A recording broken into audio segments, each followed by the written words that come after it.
It's Imperial Tiger football on KXORadio.com. Now, let's get ready for the kickoff with George Grijalva and Mickey Dale. Tiger football on KXORadio.com. Good evening and welcome to Shimamoto Simpson Stadium for the final regular season game of the 2021 season as the Imperial Tigers play host to the Southwest Eagles. Hi, I'm Mickey Dale along with George Grijalva. This will be the 10th consecutive week of Friday Night Lights for the Tigers. Yes. Does it seem like it's... No. It's gone by quick, it's hasn't quick. it? I can't believe it's already over. It didn't seem like it was that long ago that we started off the season.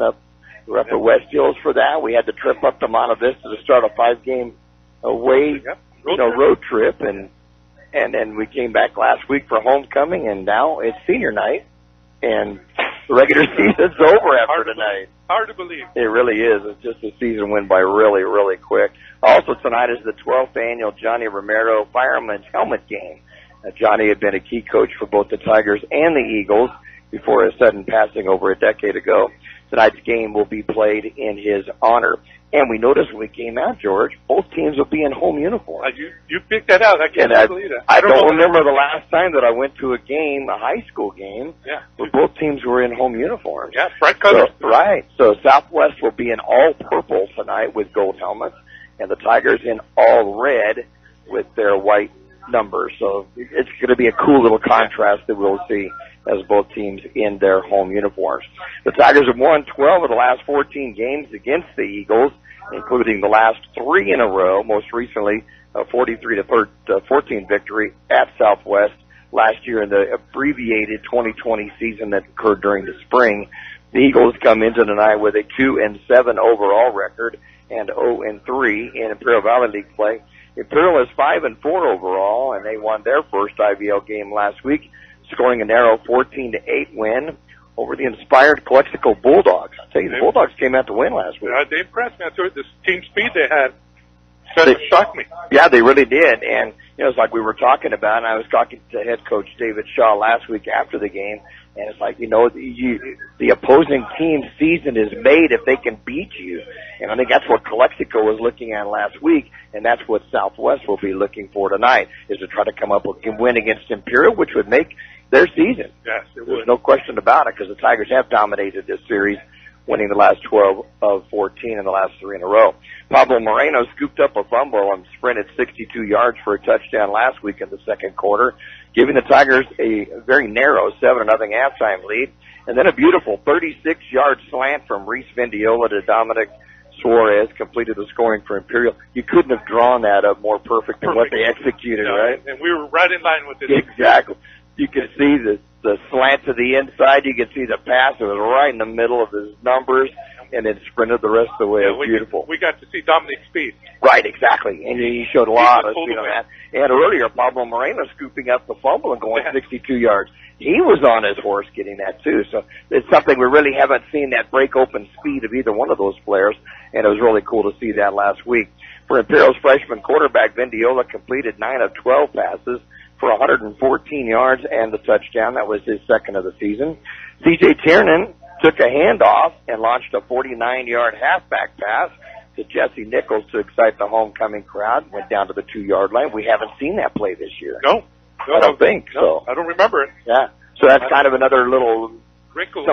Wrinkle, you bet, that the Tigers could possibly use tonight. They have not used it until last week. Tiernan added 48 yards rushing along with Seth Shaw's 55 yards, and Jeremiah Naylor's 11 helped the Tigers snap a 2-game losing streak.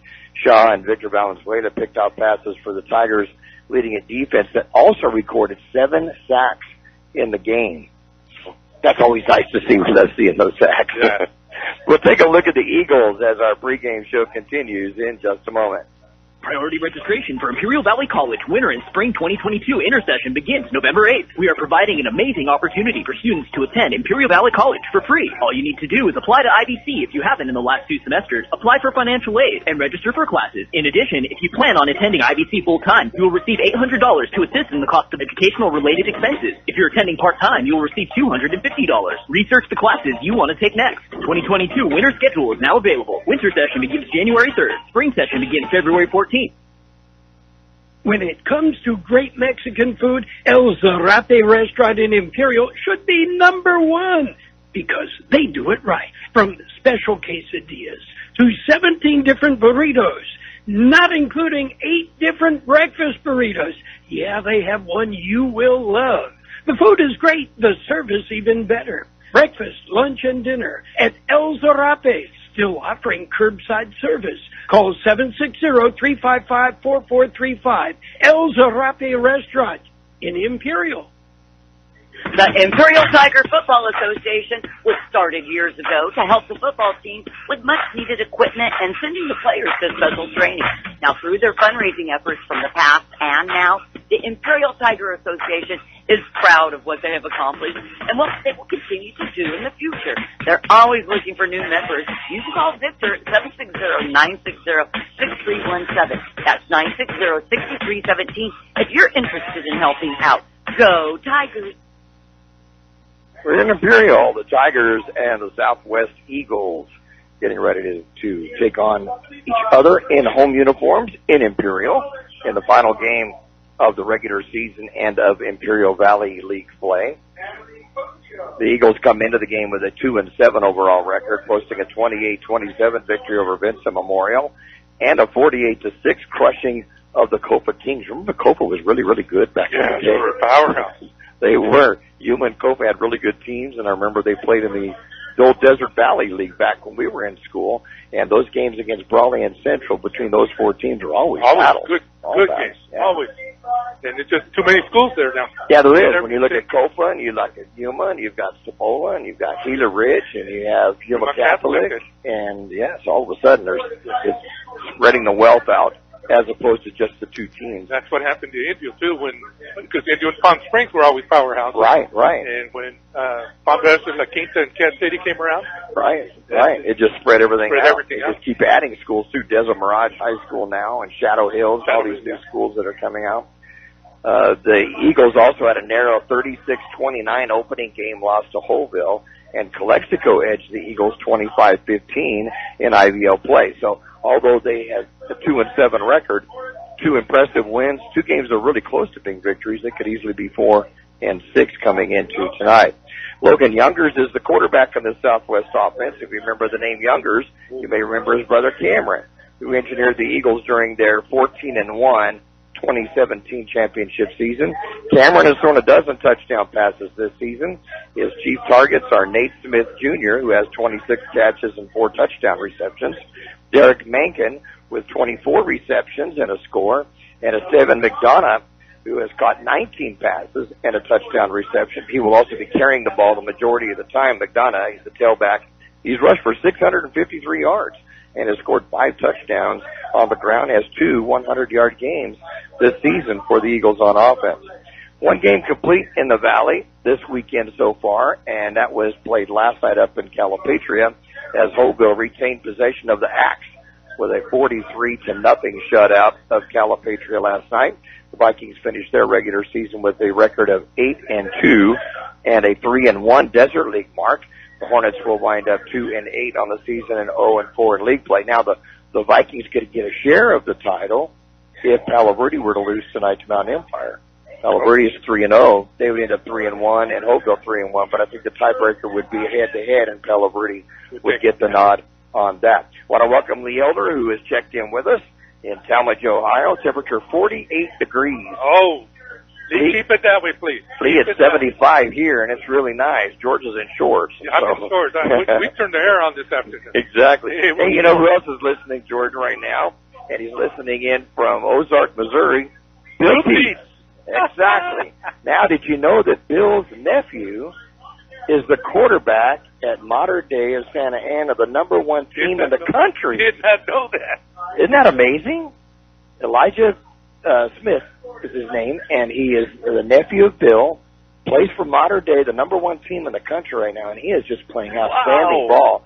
Bill said a couple of weeks ago, before the game, I guess, against Servite last week, that ESPN cameras followed him around at school because they wanted to see what the quarterback was doing. He's just a sophomore, and has been playing lights out this year.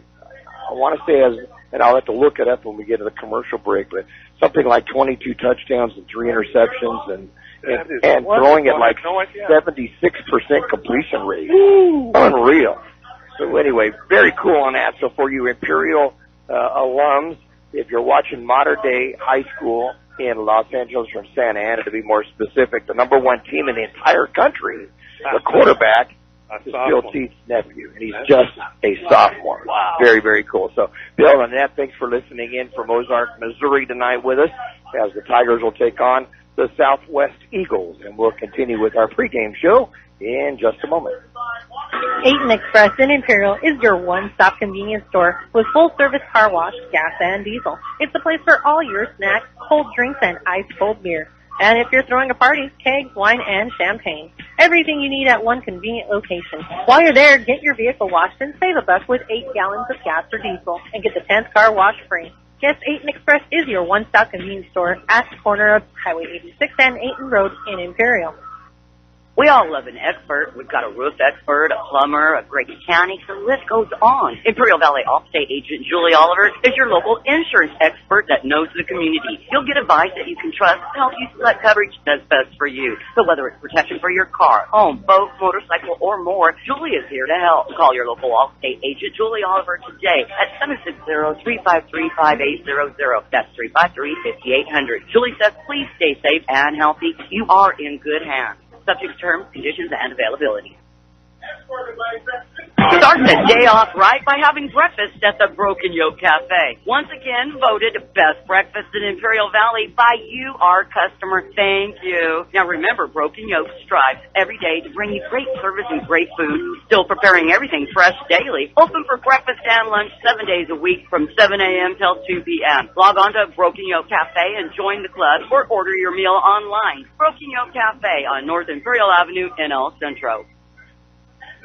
Back out in Imperial at Shimamoto Simpson Stadium, formerly known as Tiger Stadium, and looking out, walking right now, Jeremiah Naylor's dad, Christopher Naylor, good friend of Jonathan's. They grew up together and have been good friends over the years, and so kind of cool to see Christopher out there with his son. And I have to apologize, it's Elijah Brown that's the quarterback in modern day, not Smith. I told Bill, I texted him, and I said, I got myself into a hole, and I remembered his first name, and I couldn't remember the last, but it's Elijah Brown. So take a look at how he is going this year. He has completed 75% of his passes, 19 touchdowns, and just 3 interceptions, 1,558 yards.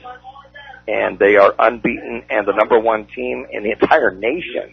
So Elijah Brown, take a look at him. Keep watching him. He's just a sophomore. Watch him throughout this season. He started as a freshman last year on the number 1 team in the country. Amazing.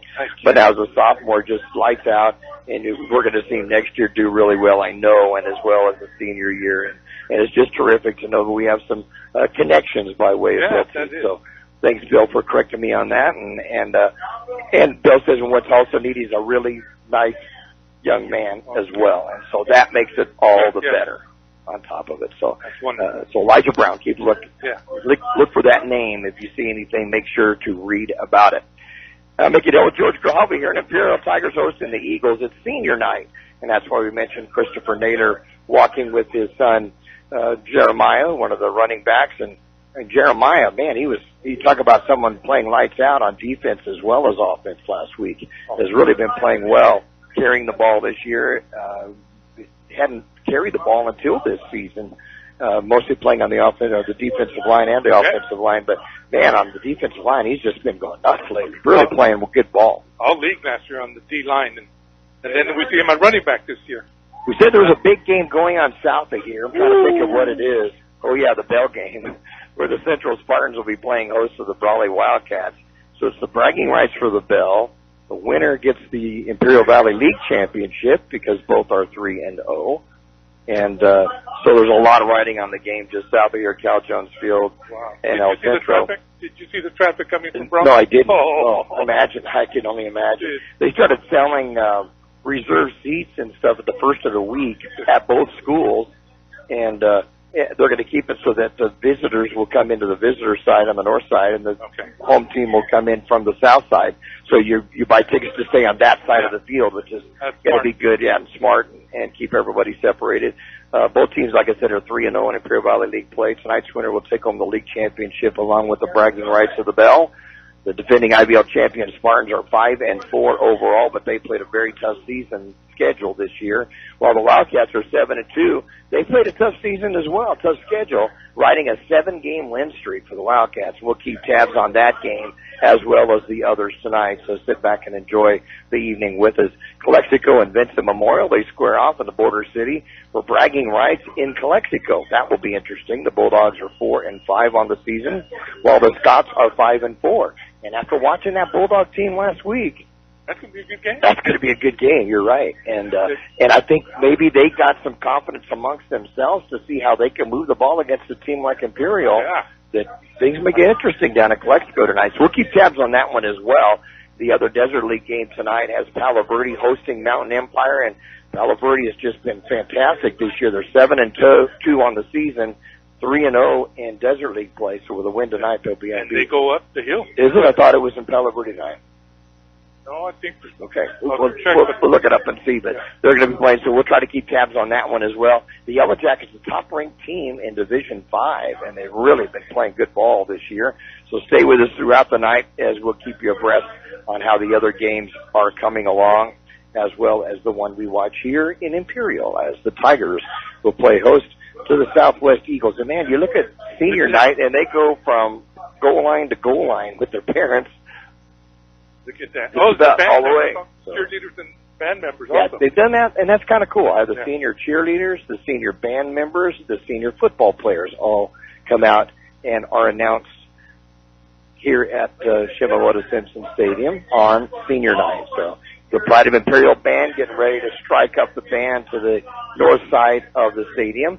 Brought up some of the JV players. You want to mention them? The players that came up from the JV that have suited up with the varsity tonight include? Yeah, we have number 15, Connor Apodaca. Number 17, J.J. Jimenez, which is Mario's little brother. He's only a freshman. He's going to be good. And he's got some size. Oh, he's built. Yeah. Big. Yeah. He's all muscles now. He lost all that baby fat. We had him when he was 9 years old playing on the 12 and under. Okay, all right. And we had his brother also. And he pitched for us as a 9-year-old. Oh, wow. The other one would be Octavio Ayala, that pulled up along with Ethan Areola. So we may hear those names tonight. I sure hope we get to. It would be nice to be able to get enough of a lead where we can see some of the Tiger varsity players of the future. Is Jerry Don Hart walking up, giving him a wave in front of us as he comes up and gets into his position set for the game. The senior night festivities are complete. The Pride of Imperial Band is getting ready to come out, and we'll continue with our pregame show in just a moment. For over 60 years, the Imperial Quarterback Club has supported all sports teams at Imperial High School. The money they raise goes a long way, keeping our kids busy with school activities. Members are parents and community people who care and want to donate their time. If you would like to become a member, call Betty or Larry Zinn at 760-355-1312. That's 760-355-1312. The Quarterback Club wishes the Imperial Tigers a great season. Go Tigers! Start the day off right with your favorite drinks from Brick House Coffee, next door to the Brick House Deli. Brick House Coffee has so many drinks to choose from, hot drinks, blend drinks, or cold drinks, including the best tea in the valley with different flavors. Open daily with a convenient drive-thru. And next door, the Brick House Deli with big, bold, fresh flavor. The Valley's premier deli, serving breakfast and lunch. So come visit them both at the Lisa Tucker Center on West Ayton Road in Imperial. Priority registration for Imperial Valley College winter and spring 2022 intersession begins November 8th. We are providing an amazing opportunity for students to attend Imperial Valley College for free. All you need to do is apply to IVC if you haven't in the last 2 semesters, apply for financial aid, and register for classes. In addition, if you plan on attending IVC full-time, you will receive $800 to assist in the cost of educational-related expenses. If you're attending part-time, you will receive $250. Research the classes you want to take next. 2022 winter schedule is now available. Winter session begins January 3rd. Spring session begins February 14th. Spring session in college. How did we get already to the end of the school year? You know, the end of the fiscal year. It's kind of amazing, the calendar year. The Pride of Imperial band on the field right now. They'll be doing their pregame festivities for the partisan Imperial crowd, although we do have a few people coming over from Southwest to join us tonight on the far side. We'll have to close the windows in a minute to keep the smoke from coming in. I didn't get dinner tonight. I know those burgers are going to smell good when the smoke starts wafting over us. Want to welcome Margaret. She said she'll be listening in tonight. So hey, thank you for listening in. Like listening How in. about Kyla? Kyla still here? Kyla should be listening in. She's listening in from just west of us. Had a brewer and dance. So Mom and Dad will be coming in a couple of weeks. So they'll be here in November for the Thanksgiving and the winter and Christmas time and everything. So it'll be nice to have them out here. And I'll have to give Dad a call tomorrow because Oklahoma plays Texas Tech tomorrow at 12:30. So we get together and he watches the game there. I watch the game here, and we call in between. And a couple of weeks ago, I wasn't able to watch the game because we had to go up to pick up Allie up in San Diego. And so every score, Dad would call me and tell me what happened. So he was doing the play-by-play for me. It was kind of cool. Was that the Texas game? No. That was a good game. Yeah, it was a very good game. What was the game? Oh, the TCU game. I think it was the TCU game. He just let me know what was going on with that since we weren't able to watch it. Yeah, I thought of Kyla last week when the mascot, I pointed it out when they came from the north to the south. And Kyla's the senior was the mascot. Yeah, you bet. I see a lot of cheerleaders. And one of the things we missed last week with the cheerleaders, and I forgot to mention it, was that we used to see the cheerleaders from the past come out. Yes.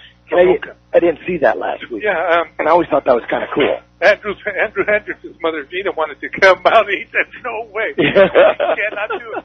Not going to do it. He wouldn't allow it. Not going to allow that to happen.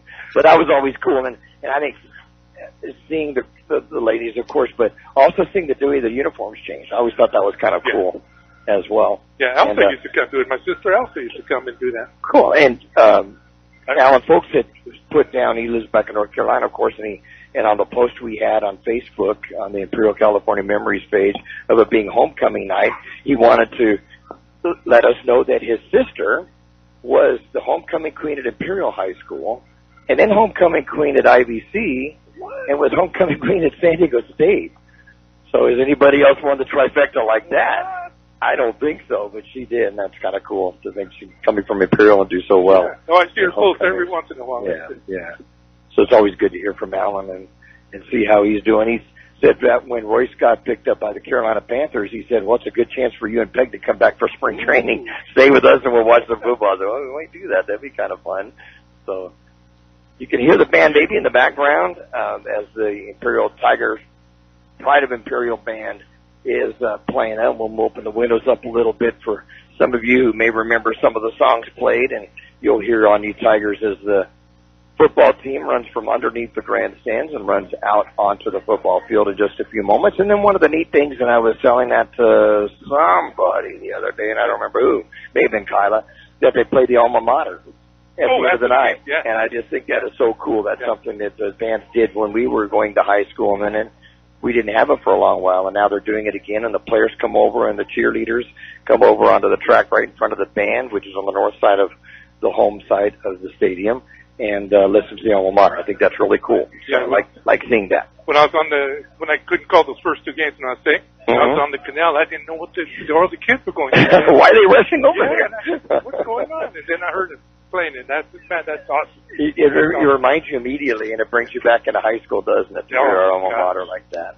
And, of course, Ondy Tigers is on Wisconsin, the Wisconsin Badgers song. They borrowed that from us?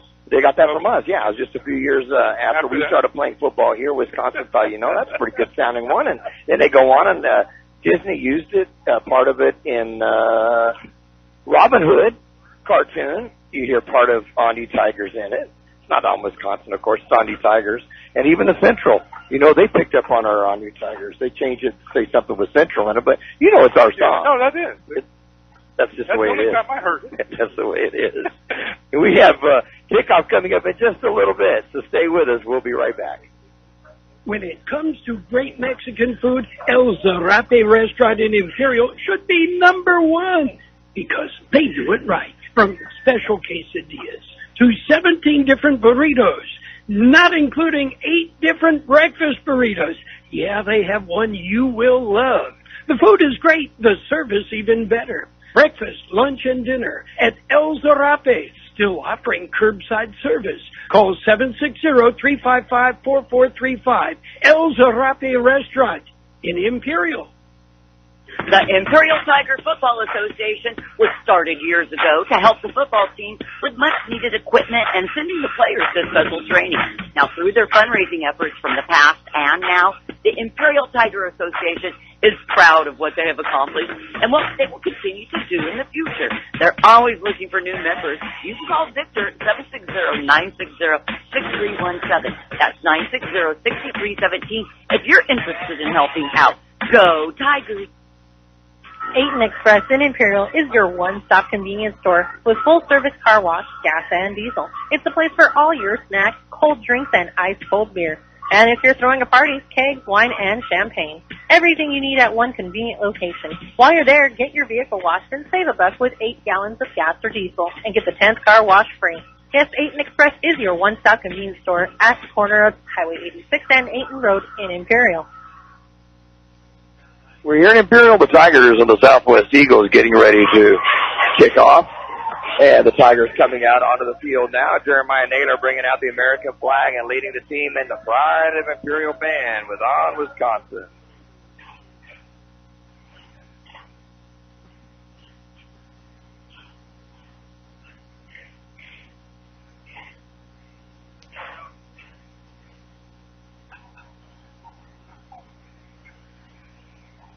So there you go. Certainly was. Sounds like Gandhi Tigers to me, right? Doesn't it to you? Yeah, Bill pointing out that it's unusual for home teams, and we'll try to get a picture to show you because it's kind of cool when you see an all-red team and an all-purple team that'll be in action, and the Eagles over in the north end zone right now. The elder says it's raining so hard at the World Series game that every pitch looks like a Gaylord Perry pitch. Towards spitballs. I like that. That's pretty good, Lee. Could you imagine this game, these two colors at Boise State with the blue? Oh, goodness, man. You talk about Technicolor, huh? Wow. Tigers going into the south end zone. The Southwest Eagles running onto the visitor side as the Pride of Imperial Band will strike it up with our national anthem. And then we will be ready for the flip of the coin and the opening kickoff of tonight's game. The Imperial Tigers and the Southwest Eagles. Ladies and gentlemen, and you'll hear as the fans will get up on their feet now and join the Pride of Imperial with our national anthem.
There you go, your Pride of Imperial Band with our national anthem. Doing a wonderful job as they do each and every week. And they do competitions. I'm not sure where they may be tomorrow, but they go into competitions in San Diego County. And if you ever get a chance to go watch one of those, it is really exciting to watch our band against other bands throughout Southern California in competition. I love to hear that. The high pitch from the trumpet at the end. Oh, yeah. I love that. That really gets you right in the gut, doesn't it? Every time I hear that, I always want the national anthem played. I want to hear that at the end. So as we mentioned, the Tigers are in all red uniforms, their home uniforms, and the Southwest Eagles are in all purple tonight. So it's kind of cool to see both teams in their home uniforms for the 12th annual Johnny Romero helmet game. And the captain's coming out onto the field now for the Southwest Eagles. Seneca Haynes, son of the head coach John Haynes, Also, captains Derek Mencken, you'll hear him a lot from a wide receiver position, Guillermo Lopez, and the other captain for Southwest, Carlos Salcedo. And for the Tigers, Wolfgang Horner, one of the captains, and not suited up tonight, but as a captain, through 72. Good to get that. And then also one of the captains is Jeremiah Naylor.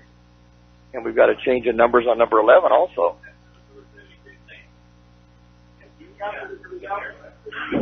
Well, I cannot tell. So we'll try to find out who the other captains are. So we may have another change. So Luis Amarias is one of the captains. He's got a change. And 11 is... Kai Bishop. Kai Bishop is 11? 11. So from 55 to 11. We'll have to make that note. As Kai will get into a lot of tackles, I'm sure, tonight as he gets into quite a few of them. If he did my list today, he would have to do that to me.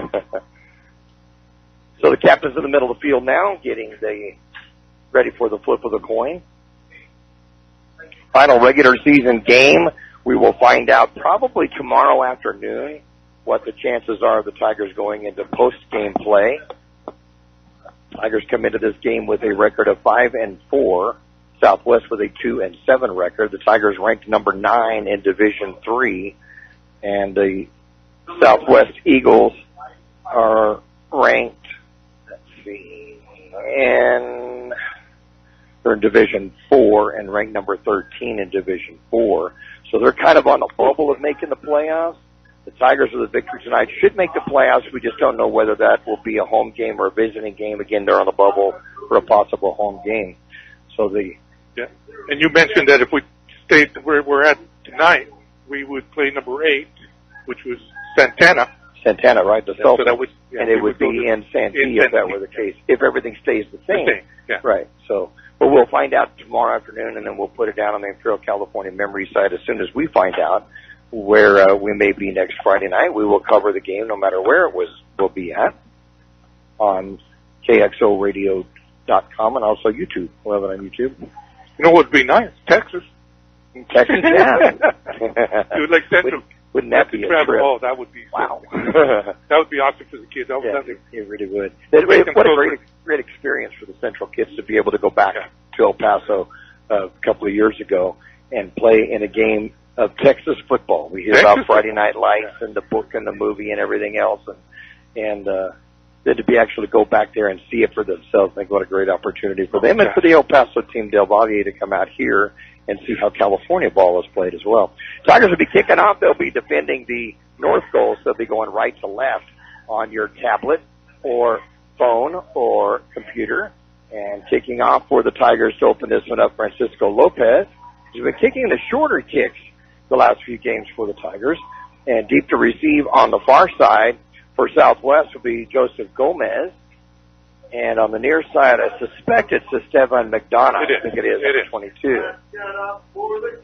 653 yards rushing this year for Esteban and 2 games at over 100 yards. So it's a 2-7 team, but there's a lot of talent on this and a lot of young talent. The quarterback is just a sophomore, and you'll see him operate the offense in just a I was moment. watching it pregame. Ooh, he's got a gun on him. Yeah, he does. So here's the kickoff. And Lopez kickoff, that's going to be a high one, not necessarily long at the 25-yard line, but picked up out to the 30, to the 35, out to the 40-yard line, and going to the 44-yard line on the return. Southwest with great field position on the return out to the 44-yard line. David Mesa and Victor Valenzuela brought him down. 27 hit him hard. On the offense for Southwest, as we mentioned, sophomore Logan Youngers will be at the quarterback spot. Esteban McDonough will be in the tailback. They have wide receivers that move around, but they have Nate Smith Sr., Jonah Estrada, Derek Mencken, and sophomore William Lillian. And we'll get the interior line for you in just a moment. On a first down and 10 from the Southwest 44. Hand up to McDonough up the middle. He gets hit at the line of scrimmage. Second power through will get a couple of yards. It'll be a second down and 8 from the 46. Jeremiah Naylor, his first tackle of the night. On that kickoff, it was that Tavo Ayala, the JV player that came up and made the initial hit, bounced off of the... Cool. He's already getting in on the special teams. I love it. Love it. Second down and 8 from the 46-yard line for the Southwest Eagles, going left to right, and they're all purple uniforms with gold helmets. Back to pass Youngers. What's out on the near side? Going to complete the pass to Nate Smith Jr. He'll get the first down into Tiger territory, just shy of the 45-yard line. It will be a first down for Southwest. Seth Shaw finally brought him down. He ran more east-west than anything, but that was too soft on the defense. He was wide open. 9-yard gain on that one, a first down for Southwest at the Tiger 45-yard line. Along their line, Seneca Haynes, the center. That's the coach's son. Caden Kell, Justin Villafana, Justin Tapia, and Guillermo Lopez along the line for Southwest. We'll get the Tiger defense in just a moment. First and 10 Eagles from the Tiger 45. Youngers from the shotgun. Going to be inside handout to McDonough, who makes a couple of moves the line of scrimmage. Penalty flag goes down. Would Jonathan say this could be a hold against Southwest? I would say. Good call, John. Good call on that one. I was telling Peggy that story when we were going to San Diego the other day, and every once in a while we still have to giggle and tell that little story about Jonathan learning football and thinking his dad was just one of the best. Yeah, he knew the game so well. Because I could just see it. See everything. Didn't you see that, John? There was a hold right there. Where in actuality, you could gain about 90-95% of the time you're going to be right. Where the penalty flag goes, it will be a hold against Southwest. It'll bring it back 10 yards. So first down and 20, putting it back to the Southwest 45-yard line.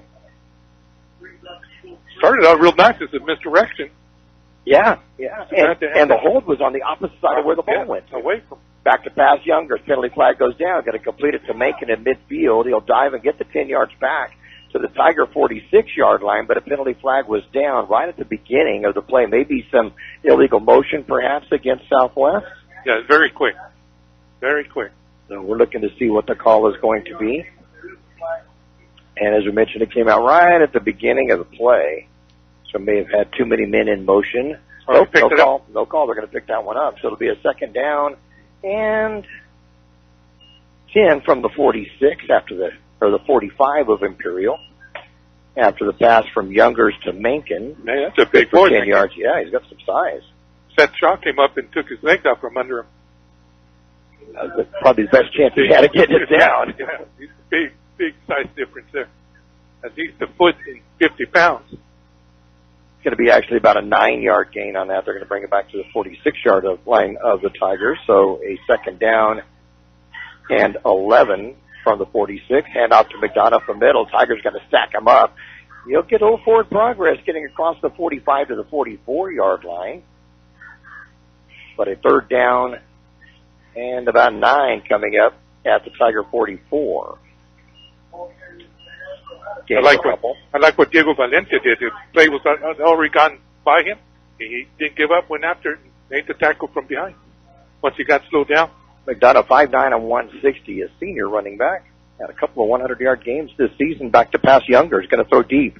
As a receiver for a moment, making Smith, but way over his head. Yeah. Then Mesa back defensively. Yeah, I think he got it to the left, and he's supposed to stay out along the sideline. So the fourth down and 9, Southwest will have to punt. The Tigers defense comes out, does a pretty good job of shutting them down after a couple initial good plays. Yeah, that's a good play to start the game for the Southwest Eagles.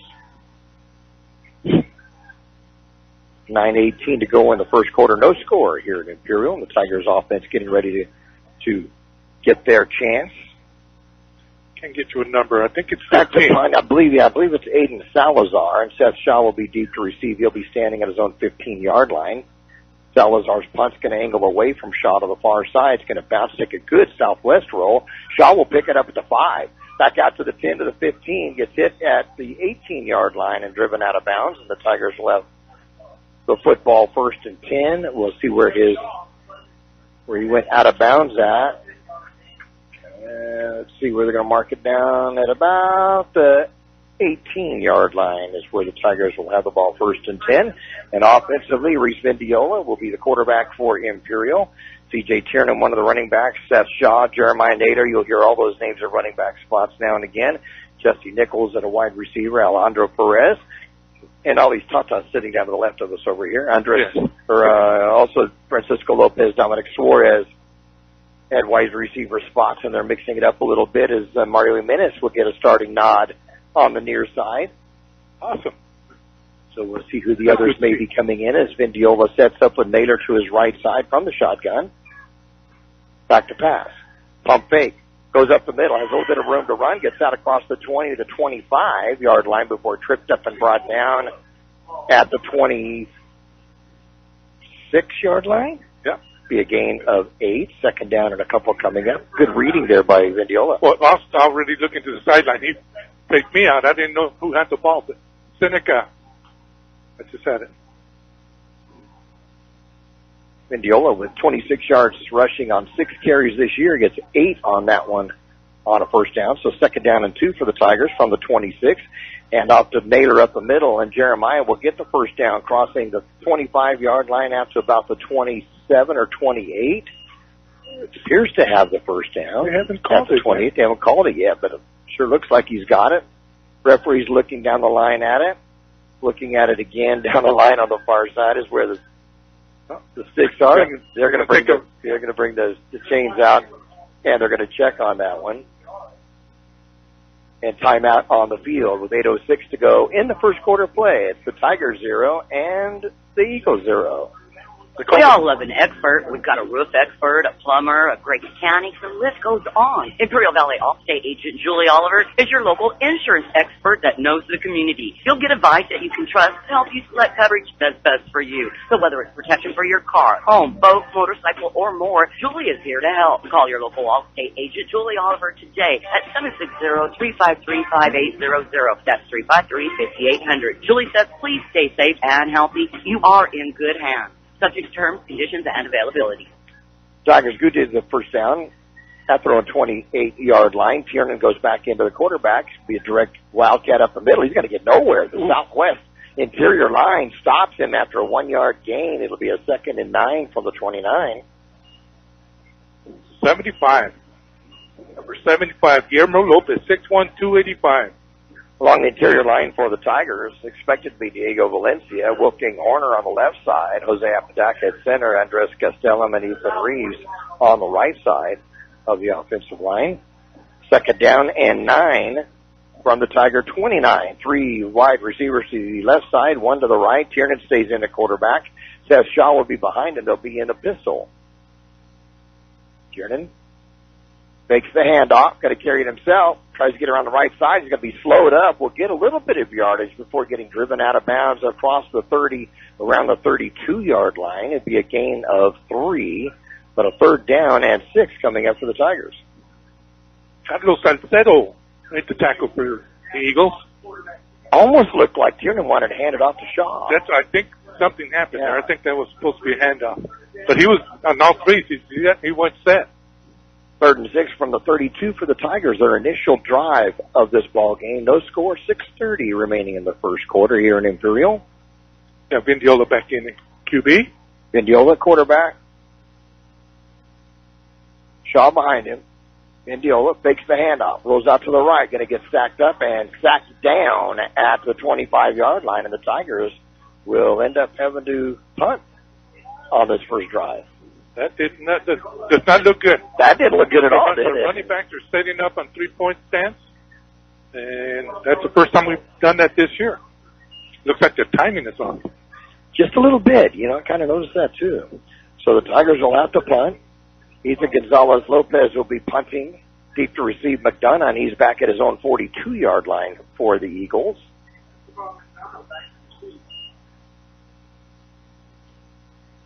Ethan was the All-Imperial Valley League punter and place kicker last year.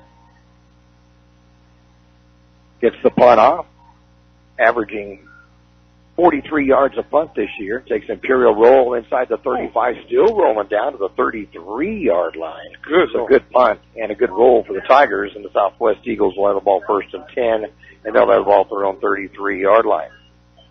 That number 2 was a little close to that ball as it was bouncing around for the Eagles. He could have got pushed into the ball there.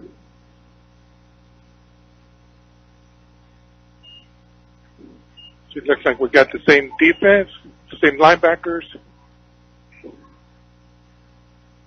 Yeah, Campos, Ray, Moreno and Kai Bishop. Wearing number 11. It Started out as 57 this year, went to 55, now number 11. That's why I started mentioning it. It caught my eye. Penalty flag before a snap. It's going to be a personal foul against Southwest. I'm not sure what is going to be called. Back here then, because I didn't see anything. There had to have been something said because the ball rolled to a stop, and then now the 15-yard penalty will go against Southwest. So that's going to bring it all the way back to the 18-yard line. So first and 25. Gene Martin was talking number 88. Yeah, I'm not sure if there's some little extracurriculars afterwards or some chattering. Hand out to McDonough around the right side. McDonough gets squared up and brought down. That's coming up defensively for the Tigers as well via Campos. And it will be a short gain of a couple. Second down and 23 from about the 20-yard line. Sure looked like he gained a lot more than those 2 yards. So from the 20, second down and long for Southwest. Less than 5 minutes to go in the first quarter. Still no score. Early in the ball game here in Imperial. Youngers takes the snap, goes back to pass, out to the flat, gets to McDonough, has the ball at the 15. He's not going to make it back to the 20-yard line as there's Tigers all over the place. Going to bring it down at the 18 and a loss of a couple. So a third down and 25 back at the 18. Excellent pursuit by Zach Ray. Good read that he made it out there. He is quick. Young man is quick. But Campos was also in on quick pursuit by the Tiger defense, yeah, for sure. That was a good job from middle linebacker all the way to that side of the field. Third and 25 from the 18-yard line. Youngers back in the shotgun with McDonough to his right side, goes back to pass. Tries to set up, rolls out, flushed out to the right, throws it, incomplete, bounces off the hand, thrown behind. Just behind the intended receiver. That sure looked Estrada. That looked like a hole on Pablo Moreno. He got held and then spun after he. So 3 and out, and the Tigers will get the football right back with 4:05 to go in the first quarter. Should have pretty good field position too. Is Aiden Estrada? Is it? Will be kicking off. Salazar. That's right. Aiden Salazar will be kicking off, and he'll be standing right at his 5-yard line right now to do this punt. Set shot. It's all by himself. Back right at the 50-yard line. So the Tigers should have great field position after this punt. Salazar setting up. Really took his time on the punt last time, too. If the Tigers get in there quick, we'll see what happens. Yeah, Bishop got real close to blocking that one. High snap. Salazar's going to get it off. Shaw was going to run up at the 42-yard line. Shakes off one tackler, still on his feet at the 35. Makes a move to his left and gets down to about the 30-yard line. And the Tigers have the ball great field position. First and 10 at the Southwest. They're going to mark his forward progress to the 31-yard line. I like the way he cut. First time we see him cut in a couple of weeks. How's his ankles? I can't remember if it's his right or his left now. He said it felt good. I caught him right when I was coming up, right before the game, and he said he felt good. Reese Vendiola will come back in at quarterback for the Tigers. Shaw will stay in the backfield with him. Jesse Nichols had that 49-yard catch down to the 2-yard line last week. Will go out wide to the right, along with Francisco Lopez. Dominic Suarez and C.J. Tiernan will go to the left side wide for Imperial. From the shotgun, Vendiola gets the snap, hands it off quickly to Shaw in the middle. Shaw will get some running room. He'll get down inside the 30-yard line and inside the 25 to about the 24, it looks like. And that'll be a gain of around 7. Second down and 3. He's looking good there. 2 cuts. Cut first time off his right and then the next time off his left. So he might be okay now. First carry of the night, 7 yards for Seth Shaw. 5 touchdowns rushing this year. 5 interceptions defensively. He's been playing just outstanding ball this year. Second down and 3 from the Southwest 24. Man goes in motion to the near side. Is Lopez. High snap.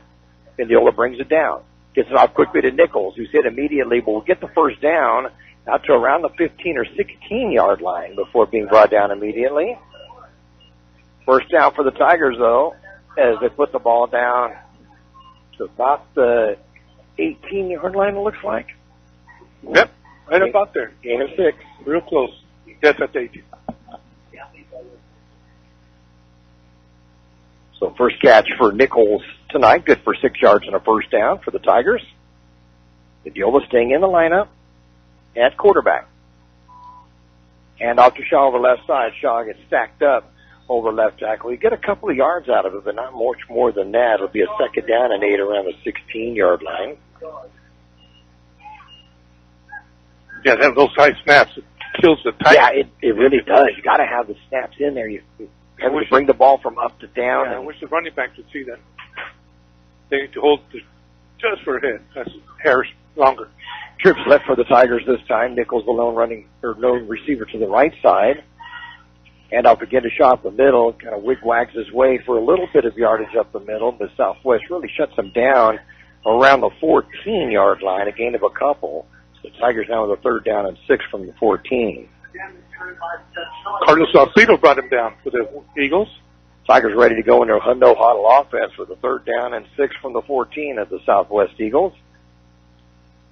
Mendiola looking to the Imperial sideline, maybe audibleizing or calling out to his team while they're set up. Gets the snap, rolls back to his right, looks to his left, throws it, going to complete it to Dominic Suarez at the 10-yard line, and we'll get down to the 5, and the Tigers with a first and goal at the 5-yard line after a gain of 9. He came back to get the ball, and the two defenders got in between them.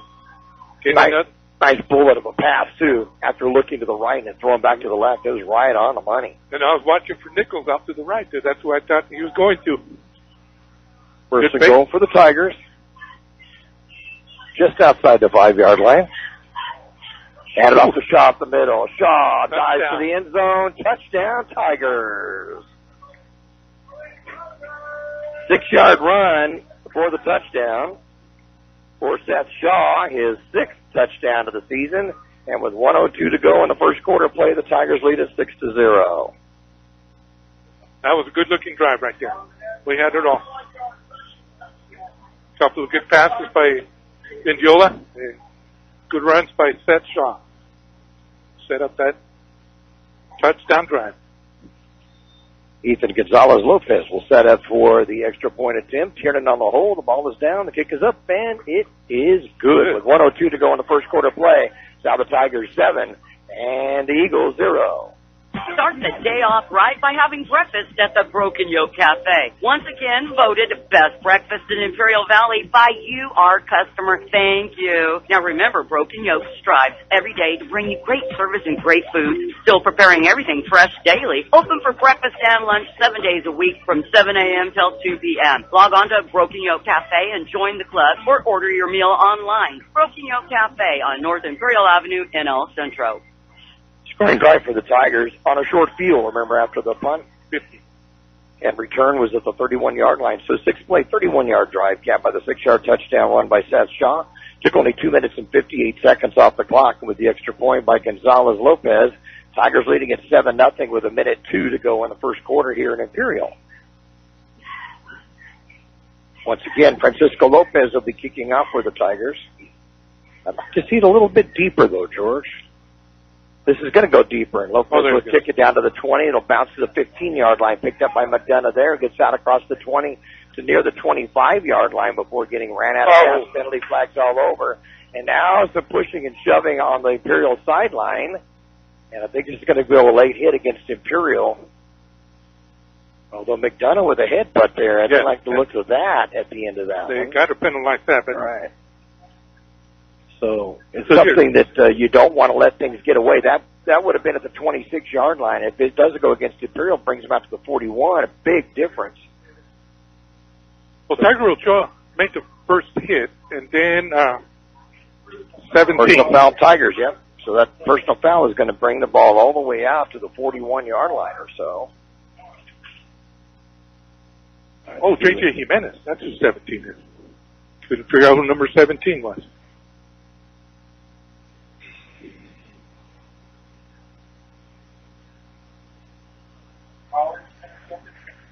So bring it all the way out. I'm going to put it at the 45-yard line, 44-yard line. It'll be at the 44. So first and 10 at the 44. Big difference from being inside the 30 to having it at the 44-yard line. That's where Southwest has the ball, pretty good field position on their own 44-yard line.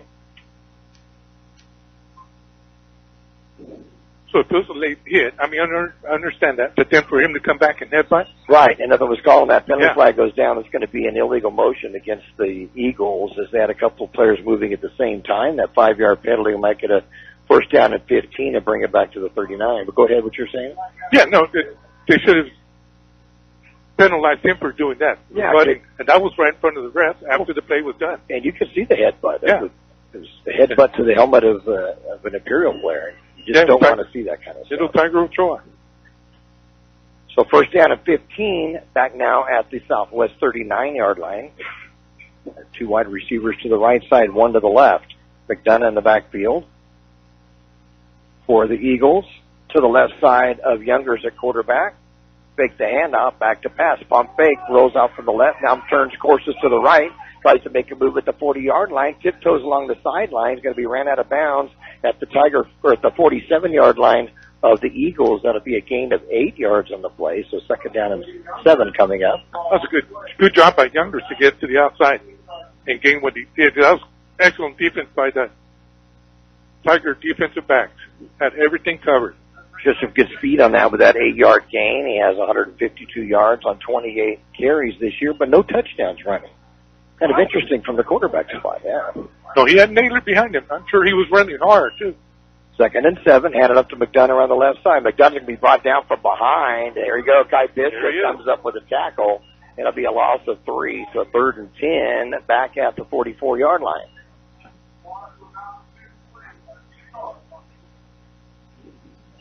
So McDonough came into the game 653 yards rushing on 150 carries and 5 touchdowns. Tonight, 4 carries, 4 yards net. That was a good job by Bishop there to get him from behind. Shows the quickness that he has, certainly, from the linebacker spot. Third down and 10. Fake the handoff. Younger's back to pass. Tries to set up. He's not going to get anywhere. He's going to be sacked way inside the 35-yard line, about the 33, and Southwest will have to punt from deep in their territory again at the end of the first quarter play with a score. The Imperial Tigers 7 and the Southwest Eagles 0. For over 60 years, the Imperial Quarterback Club has supported all sports teams at Imperial High School. The money they raise goes a long way, keeping our kids busy with school activities. Members are parents and community people who care and want to donate their time. If you would like to become a member, call Betty or Larry Zinn at 760-355-1312. That's 760-355-1312. The Quarterback Club wishes the Imperial Tigers a great season. Go Tigers! Start the day off right with your favorite drinks from Brick House Coffee, next door to the Brick House Deli. Brick House Coffee has so many drinks to choose from, hot drinks, blend drinks, or cold drinks, including the best tea in the valley with different flavors. Open daily with a convenient drive-thru. And next door, the Brick House Deli with big, bold, fresh flavor. The Valley's premier deli, serving breakfast and lunch. So come visit them both at the Lisa Tucker Center on West 8th Road in Imperial. Salazar back to punt for the Eagles. That's Shaw deep to receive. Updated score, Central and Brawley at 7-7. First quarter. High snap. Salazar's going to bring it down. We'll get the punt off. High, booming punt that Shaw has to go back to the 34-yard line to get. Makes a move at the 40-yard line, still at his feet at the 45, and then by a shirt tail is going to be brought down at the 45-yard line of the Tigers, and Imperial will have pretty good field position once again. That's a good move, little move there. They're head to head, and he just went out to the right. Did a move towards the sideline by Seth Shaw. So first and 10 Tigers from their own 45-yard line, leading the ball game by a score of 7-0 on a 6-yard touchdown run by Seth Shaw, his 6th TD of the year. And timeout on the field called by the referees. Oh, he was trying for a moment just to get back into position. He was trying to run some time off. It didn't get started. First and 10 at the 45 for Imperial. Vendiola, quarterback, has Naylor to his right side. Now we'll move him over to his left side of the shotgun. And off, Naylor up the middle. Naylor comes out to the right side, turns the corner to the 50, 45-yard line. It is Southwest territory, brought down at the 43. First down, Tigers on a gain of 12. Good block. Let me get your name right. Oh, Ollie Perez, number 4. Came back on the linebacker, broke him out to the outside. Like that inside handoff on the left side and then turning to the right side, and then Nader showed a little bit of speed. He'll move to the right side of Vendiola now on the 1st and 10. Tigers at the Eagle 43. Snap, hand out to Nader up the middle. Nader tiptoeing his way inside the 40-yard line to about the 38-yard line. A gain of 5. 2nd down 5. Normally he just puts his head down, goes forward. This time he's tiptoeing like you called it. Following his blockers. Timeout on the field. 11:09 to go in the first half. It's the Imperial Tigers 7, the Southwest Eagles 0. Start the day off right with your favorite drinks from Brick House Coffee, next door to the Brick House Deli. Brick House Coffee has so many drinks to choose from, hot drinks, blend drinks, or cold drinks, including the best tea in the valley with different flavors. Open daily with a convenient drive-thru. And next door, the Brick House Deli with big, bold, fresh flavor. The Valley's premier deli, serving breakfast and lunch. So come visit them both at the Lisa Tucker Center on West 8th Road in Imperial.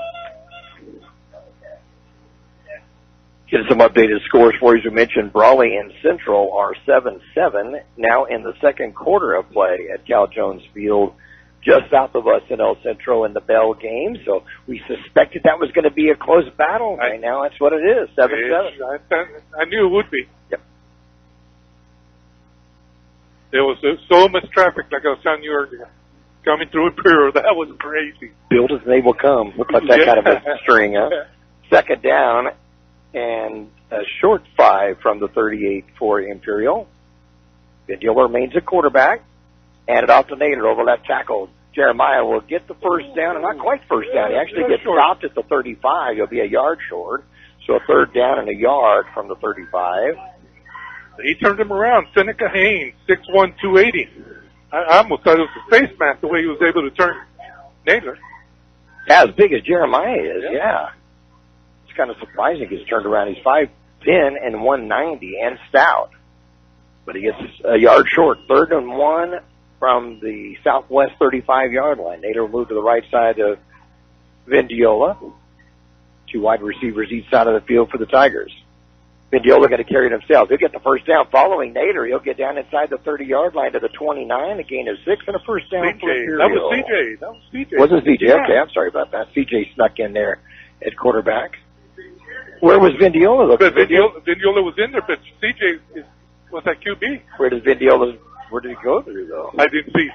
Right now, looked like when they were running. Okay, looked like him to me. So, okay. So we'll give CJ the call and a 6-yard gain and a first down at the 29-yard line. Vendiola back at quarterback now. We'll hand it off up the middle to Hendricks, and Hendricks gets his first call of the night. We'll get down inside the 25-yard line to about the 23. And that will be nice with a gain of 6, 2nd and 4 coming up. Derek Mankin, number 88, brought him down for his 3rd tackle of the night. First time we've seen him carry the ball in quite a while. Oh, gosh. I wish you'd give to him wide. He is so fast. 2nd and 4 from the 23 for Imperial. Vendiola, quarterback with Naylor to his left side, goes back to pass. Sets up, looks on the far side, get it connected with Suarez, and Suarez at the 10-yard line. And it gets stacked up with the 7 or so and brought down there, but the Tigers are going to have a 1st and goal at about the 6-yard line after a gain of 17. We were right in line with that one, too. Perfect. I like the way he reached out, got the ball first before he ran. We've been dropping a lot. 32 yards in passing for Vendiola in the ball game. 1st and goal from the 7. Hand it off to Shaw. Shaw looks for a little hole over the left side into the end zone. Yeah. Touchdown, Tigers. 6-yard run by Seth Shaw. 2nd touchdown of the night, 7th of the season. And the Tigers are now up 13-0. 19. That's why I couldn't figure out that number. And Andres Lopez is the one that brought Dominic down to play before. That shot just followed corner on the left side of the line. Here are 6-yard touchdown runs by Shaw is the difference of the game. 13-0 the score. Ethan Gonzalez-Lopez in to attempt the extra point. C.J. Tiernan on the hole. The ball down. Kick is up, and it is good. With 9:02 remaining in the first half of play, it's now the Tigers 14, the Eagles 0. Priority registration for Imperial Valley College Winter and Spring 2022 Intersession begins November 8th. We are providing an amazing opportunity for students to attend Imperial Valley College for free. All you need to do is apply to IVC if you haven't in the last 2 semesters, apply for financial aid, and register for classes. In addition, if you plan on attending IVC full-time, you will receive $800 to assist in the cost of educational-related expenses. If you're attending part-time, you will receive $250. Research the classes you want to take next. 2022 winter schedule is now available. Winter session begins January 3rd. Spring session begins February 14th. How about this? 7 plays, 55 yards, 2 minutes and 58 seconds. Both drives, 2 minutes and 58 seconds. No. Both drives, 6-yard touchdown run. Both of them by Seth Shaw. Deja vu all over again. Exactly, and the Tigers will be kicking off with a 14-0 lead now. From the left to the right. Lopez will be kicking off again. McDonough deep to receive. So we've along with Joseph Gomez. We have 2 JV players up on the kickoff team, J.J. Jimenez and Tabo Ayala. Short kick, going to be caught at the 42-yard line. I think he was a little surprised to see the ball go so short, but coming up with the DeSalle Godoy, and Southwest can have pretty good field position through a 41-yard line. Almost got it right over his reach. I'm glad that we get to call their kids' names for that. That came up with the JV.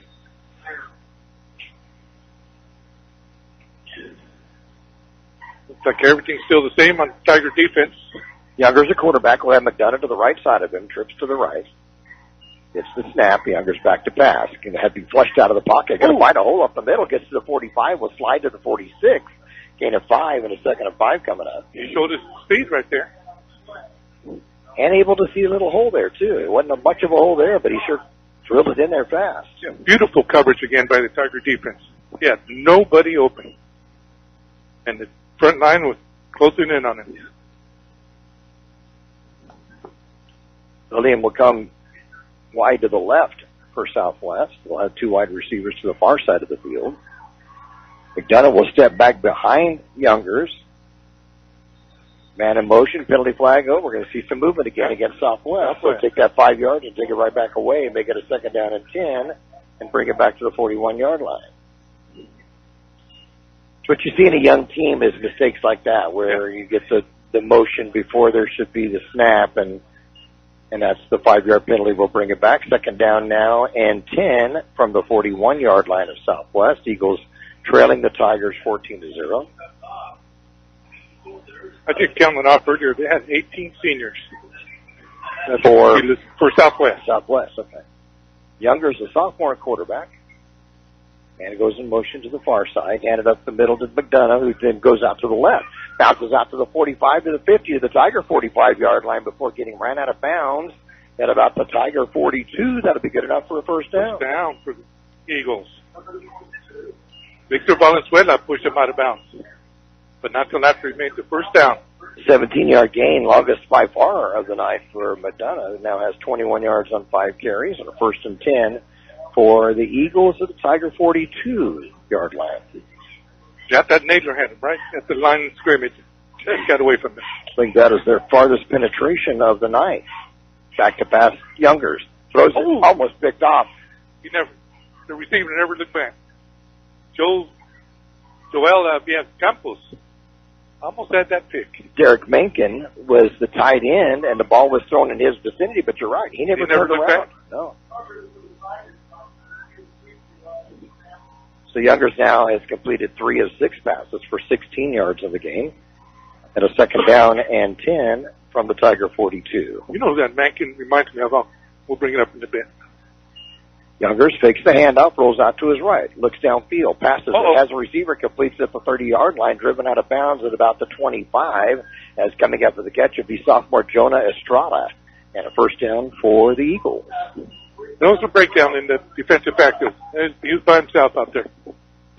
2 defenders went with the deep route by the other receiver. Put the ball to 27, so a gain of 15 on that play. Anyway, this Derek Menkes, number 88, reminds me of that kid from Cibola a few years back. Yeah, you're right. I was thinking the same thing. There was a tight end there for them. Supposed to go play at the University of Arizona. Arizona, yes. Correct. Yeah. Same field. The other kid was a little bit taller, but for Estrada, that was his 10th catch of the night. Had a touchdown against Vincent Memorial earlier this season. 1st and 10 Eagles from the Tiger 27. Youngers in the shotgun, hands it off to McDonough. A little delayed handoff. McDonough will get a little bit of yard, just getting inside the 25-yard line to about the 24. Gain of 3, 2nd and 7. Oh, we got a player down for the Eagles. He's the one that hit Zach Ray. And not able to see a number to identify the player. So while there is time out of the field, 7:32 remaining in the first half of play. It's the Tigers 14, the Eagles 0. When it comes to great Mexican food, El Zarape Restaurant in Imperial should be number one because they do it right. From special quesadillas to 17 different burritos, not including 8 different breakfast burritos. Yeah, they have one you will love. The food is great, the service even better. Breakfast, lunch, and dinner at El Zarape, still offering curbside service. Call 760-355-4435. El Zarape Restaurant in Imperial. The Imperial Tiger Football Association was started years ago to help the football team with much-needed equipment and sending the players to special training. Now, through their fundraising efforts from the past and now, the Imperial Tiger Association is proud of what they have accomplished and what they will continue to do in the future. They're always looking for new members. You can call Victor at 760-960-6317. That's 960-6317 if you're interested in helping out. Go Tigers! 8 Express in Imperial is your one-stop convenience store with full-service car wash, gas, and diesel. It's the place for all your snacks, cold drinks, and ice-cold beer. And if you're throwing a party, kegs, wine, and champagne. Everything you need at one convenient location. While you're there, get your vehicle washed and save $1 with 8 gallons of gas or diesel and get the 10th car wash free. Yes, 8 Express is your one-stop convenience store at the corner of Highway 86 and 8 Road in Imperial. Injured player up for Southwest and is being helped to the far sideline, and it's interior lineman Jesse Magallanes who is injured and look possibly an ankle injury as he is helped to the sideline. Hopefully it's nothing serious on the young man. Magallanes, a senior, 5'11" and 230. Yeah, he's not putting any weight on that flank. 2nd down and 7. Southwest, the Tigers 24. This is the closest they've come to the Tigers goal line this evening as Lee Elder's back from walking the dog in the rain, in the cold. Lee, you need to warm up. Stoke a fire there or something back in Ohio. Younger's at quarterback with a 2nd down and 7 from the Tiger 24. In the shotgun, has a man in motion to the near side. Fake it one way, goes back to pass. Has a lot of Tigers around him. Big sack. Going to come up. Back at the 32-yard line. It'll be a loss of 8 on that one. And a 3rd down and 15 coming up. Jeremiah Naylor got him, but there was like 4 Tigers there. They surrounded him. You could credit one of any 4 or 5 guys on that sack for sure. I wonder if they weren't trying to set up a little screen. It's possible. They may have been trying it, but Tigers blew it all up. Yeah, Calexico did that so pretty last week a few times. 3rd and 15 from the 32 now of the Tigers. Younger has McDonough to the right of him. McDonough pointing to the defensive backfield of the Tigers. Back to pass Youngers. Has a heavy rush. Rolls out to his right. Looks, passes. Intercepted by the Tigers at the 30-yard line. After the 40-yard line, coming up with the interception for Imperial. Pablo Moreno will come up with pick. And that will be his first interception of the season, is it? Yes, first interception of the season. Beautiful coverage by all the Tiger defenders.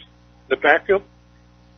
And the fumble recovery for the touchdown last week. This time he comes up with the interception. We'll bring it out to the 41-yard line. Tigers have the ball 1st and 10 at their own 41. Great defensive stand. Let up a little bit of yardage, but then really tied down the sides at the end and got the pick. Beautiful read by Pablo Moreno.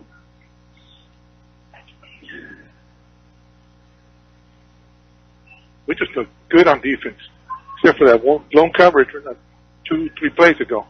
Tigers go tripped right with Tiernan, Nichols, And Ollie, Is it Ollie Perez? yeah, I think Ollie's in between the two of them on the right side. He's so small you can't see him. That's true. Yeah, Take the handoff, going to throw it to the near side. Yeah, Nichols going to get it on the bubble screen after the 50-yard line. Still in his feet, breaks the tackle to the 45 to the 40 to 35. Will finally be brought down to the 30-yard line, but not before. A big gainer for the Tigers, all the way out to the 30-yard line on a 1st and 10. And Mencken came back and got him from his linebacker position. Yeah, I think A couple of good cuts there by Jesse Nichols. 44-yard line on that, and they're down at the 30 now, so gain of 26 on that one.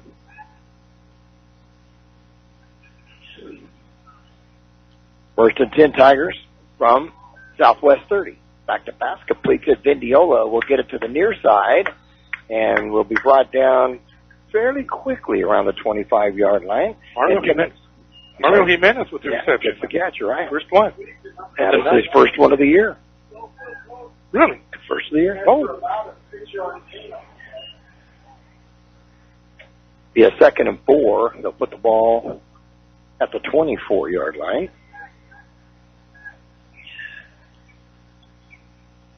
We're looking to the sideline of the coaches. See if the play changed. Got Nichols and Ollie Perez off to the right. Indiola back to pass. Looks over to the left side. Now throws it over the middle as receiver for a moment. Tried to get that slant that worked last week, but it's going to be broken up by Southwest defensive backs. McDonough jumps in and tips it away. Good job of doing that otherwise. Yeah, CJ was behind him. CJ got behind him to finish. If he puts a little air on that one. That's the first incomplete pass for Reese Indiola after completing 5 in a row for 64 yards. Wonderful. So 3rd down and 4 for the Tigers from the Southwest 24-yard line. I would say this is 4-down territory there. Oh, yeah. You have to. Yeah, he puts a little air on that. Esteban, but like that. Nader on the draw play. We'll look around to the left side. He's going to be hit from behind and brought down. It'll be a loss on the play. Coming up with a big play for Southwest is Derek Mencken.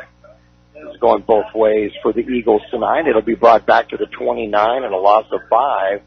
So a 4th down and 9 from the 29. I've got Mencken with 5 tackles for the night already. He read that one perfectly. Perfect. Yeah. I wish they had a size on it. The Tigers will go for it on a 4th and 9 from the 29. Trips right again. One wide receiver to the left side. Back to pass to Vindiola. Sets up. Looks out in the flat. As a receiver gets Nichols. Nichols is going to be close to the first down. I believe he's got it. He got it. At the 20-yard line. Maybe at the 19. He took a step back. He would have stayed right where he got it. He had it by at least 2 yards, so he came back. Yep. They gained a 10 when they needed 9 and a 1st and 10 for the Tigers for the 19-yard line. Nichols, 3rd catch of the night. Was that Vindiola? That 42, yes, Vindiola. Okay. He's staying at their quarterback. 1st and 10 at the 19-yard line. Now Shaw goes in as a tailback. Pass over to the left side. Got to complete it to Tiernan, and Tiernan gets ahead of steam. Will get close to the 1st down inside the 10. First down. Right on the line. Looks like it's going to be a 1st and goal after the gain of 10. I think we have a timeout Southwest. So the timeout on the field. 4:06 to go in the first half of play. It's the Tigers 14 and the Eagles 0. We all love an expert. We've got a roof expert, a plumber, a great mechanic. The list goes on. Imperial Valley Allstate agent Julie Oliver is your local insurance expert that knows the community. You'll get advice that you can trust to help you select coverage that's best for you. So whether it's protection for your car, home, boat, motorcycle, or more, Julie is here to help. Call your local Allstate agent Julie Oliver today at 760-353-5800. That's 353-5800. Julie says, please stay safe and healthy. You are in good hands. Subject to terms, conditions, and availability. Updated score from the bell game at Central 13, Brawley 7, and that is a halftime score of the bell game at Cal Jones Field in El Centro. 1st and goal Tigers from the 9-yard line. Southwest Eagles. And Linda. Stephen was one of the seniors. That's right. Her grandson, Steve, is one of the seniors in the band, the Pride of Imperial Band. 1st and goal to go at the 9-yard line for the Tigers. Tiernan in the backfield with Vindiola, and now Naylor will go in the backfield as well on this first and goal. Now Tiernan will break off, will go slot left, along with Suarez slot left. Perez and Nichols to the right. Vindiola from the shotgun gets the snap. Hands it off to Nader. Nader stops and then tries to restart, but he'll lose a couple of yards back to the 11. Good defensive play by Southwest. Guillermo Lopez, 6'1", 285-pound senior. The loss of a couple on that one. Second down and goal now from the 11-yard line for Imperial, as Nader will come to the sideline and Shaw will come back into the lineup in the backfield. Vindiola will stay in at quarterback. Freshman quarterback has completed 7 of 8 passes for 84 yards in this first half. It's the snap, back to pass. Looks over to the right side, has a receiver. Ollie Perez gets hit as soon as he got the ball, but then will fight his way to the 2. And it'll be a gain of 9 and a third down and goal from the 2-yard line. Wow, Ollie didn't want to come down. Good job by Ollie holding on to that. He got hit hard. He sure did. Just bounced off and kept going. Gain of 9 on that one. Third and goal from the 2 for the Tigers. Did not give up on that. Naylor back into the lineup. Shaw will come to the sideline. Now Perez will move over to the left side, along with Tiernan and Suarez. And it off to Nader. Nader over left tackle. Gets hit behind the line of scrimmage. I don't think he's going to make it. He'll get to the 1, but the Tigers have a 4th and goal at the 1-yard line. Think about the 2-yard line. Yeah, like the way Nader stays. Re-slapped Naylor on the shoulder. Tiernan will move now into the quarterback position, and Vindiola will go into a flanker on the left side on a 4th and goal inside the 2. Tiernan to the right side. He will easily get in. Touchdown, Tigers. As Christopher Tiernan will just go to the right side. There's nobody there when he got outside the tackle. And Imperial is now up 20-0. Untouched. Good block by Naylor to open him up.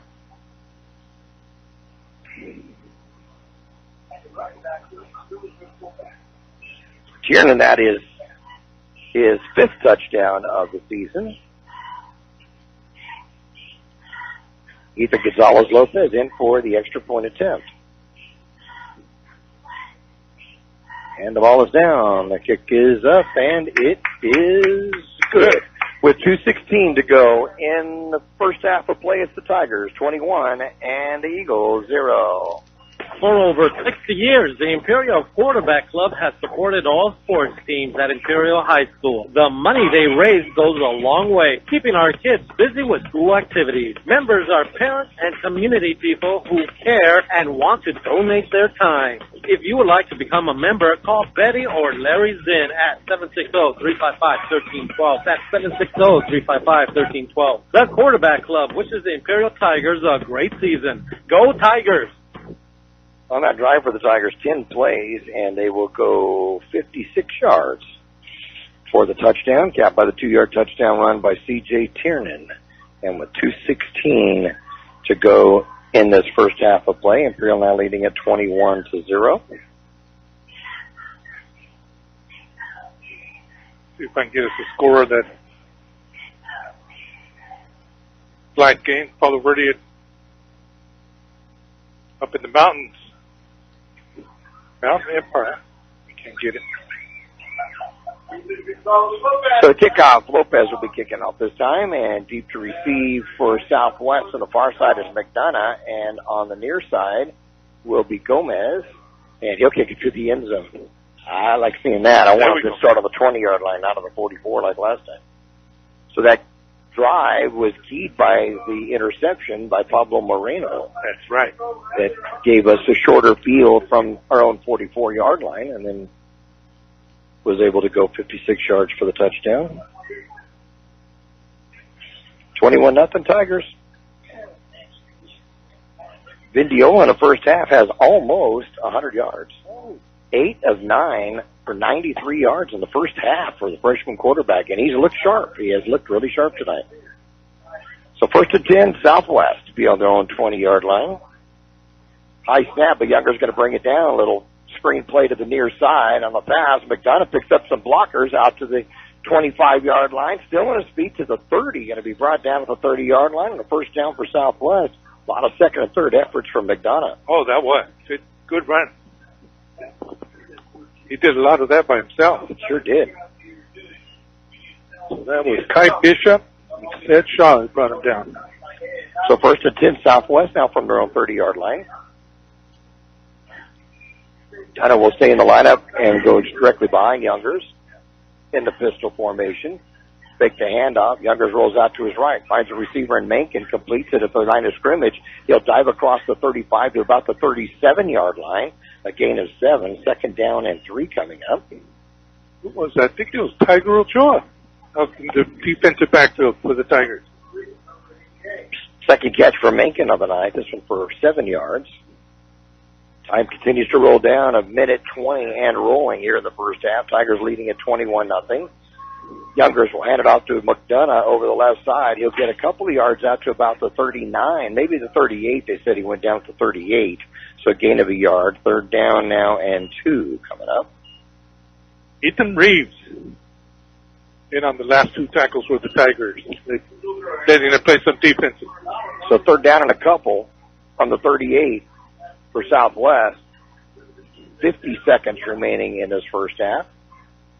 Tigers defense trying to throw a shutout in the half. Back to pass. Younger is going to complete it to Mencken to the line of scrimmage. He'll get the first down. He'll rumble his way across the 50 to the Tiger 48-yard line before being brought down.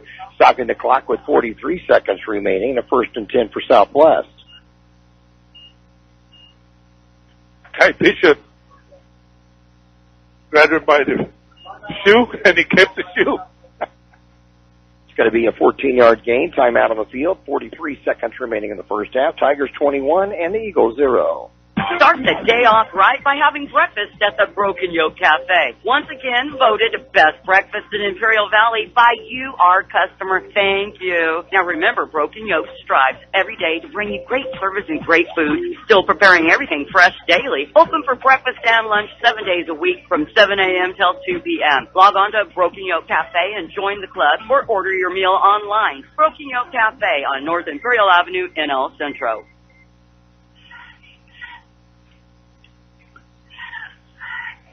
First and 10, Eagles. They're going to be at the Tiger 48-yard line with 43 seconds remaining in the first half.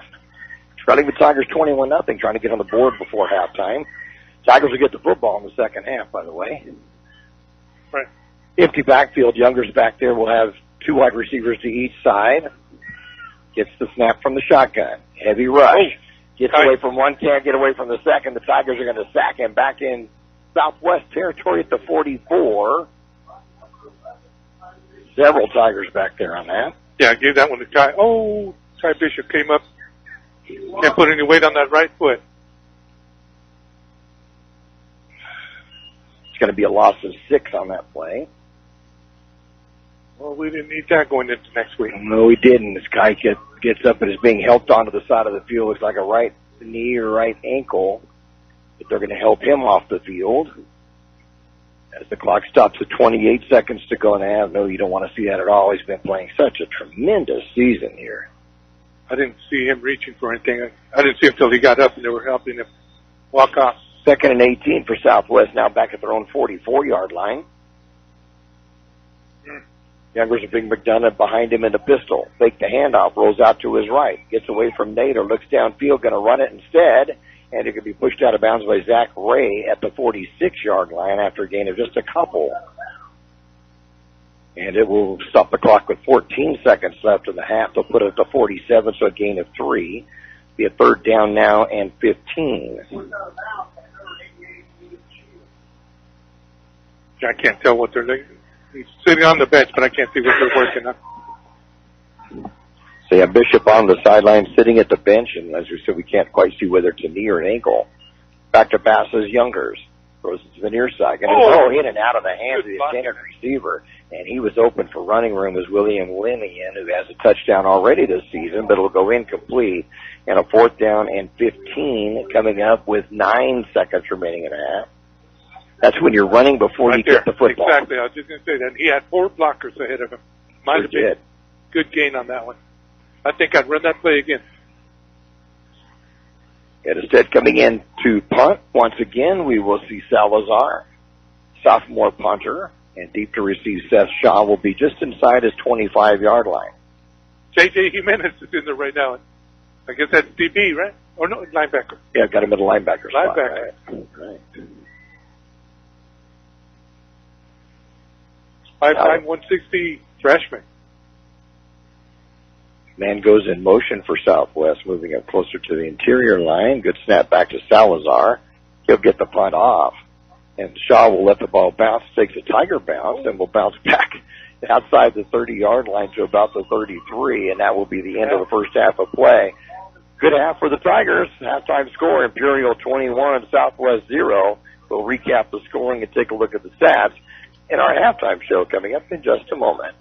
Priority registration for Imperial Valley College Winter and Spring 2022 intersession begins November 8th. We are providing an amazing opportunity for students to attend Imperial Valley College for free. All you need to do is apply to IBC if you haven't in the last 2 semesters, apply for financial aid, and register for classes. In addition, if you plan on attending IBC full-time, you will receive $800 to assist in the cost of educational-related expenses. If you're attending part-time, you will receive $250.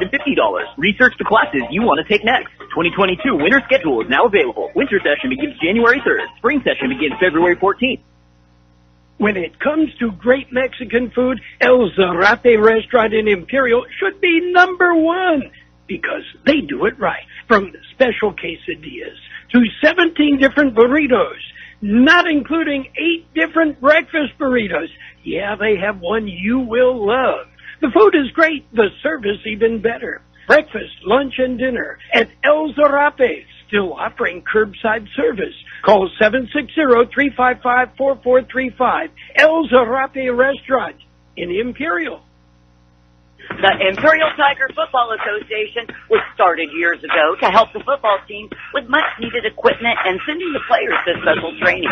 Now, through their fundraising efforts from the past and now, the Imperial Tiger Association is proud of what they have accomplished and what they will continue to do in the future.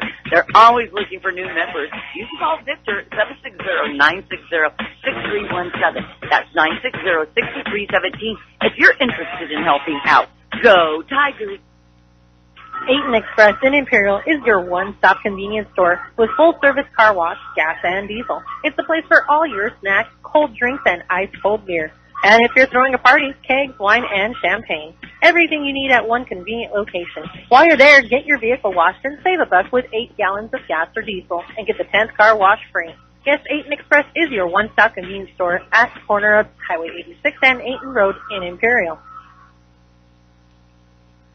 We all love an expert. We've got a roof expert, a plumber, a great mechanic. The list goes on. Imperial Valley Allstate agent Julie Oliver is your local insurance expert that knows the community. You'll get advice that you can trust to help you select coverage that's best for you. So whether it's protection for your car, home, boat, motorcycle, or more, Julie is here to help. Call your local Allstate agent Julie Oliver today at 760-353-5800. That's 353-5800. Julie says, please stay safe and healthy. You are in good hands. Subject to terms, conditions, and availability.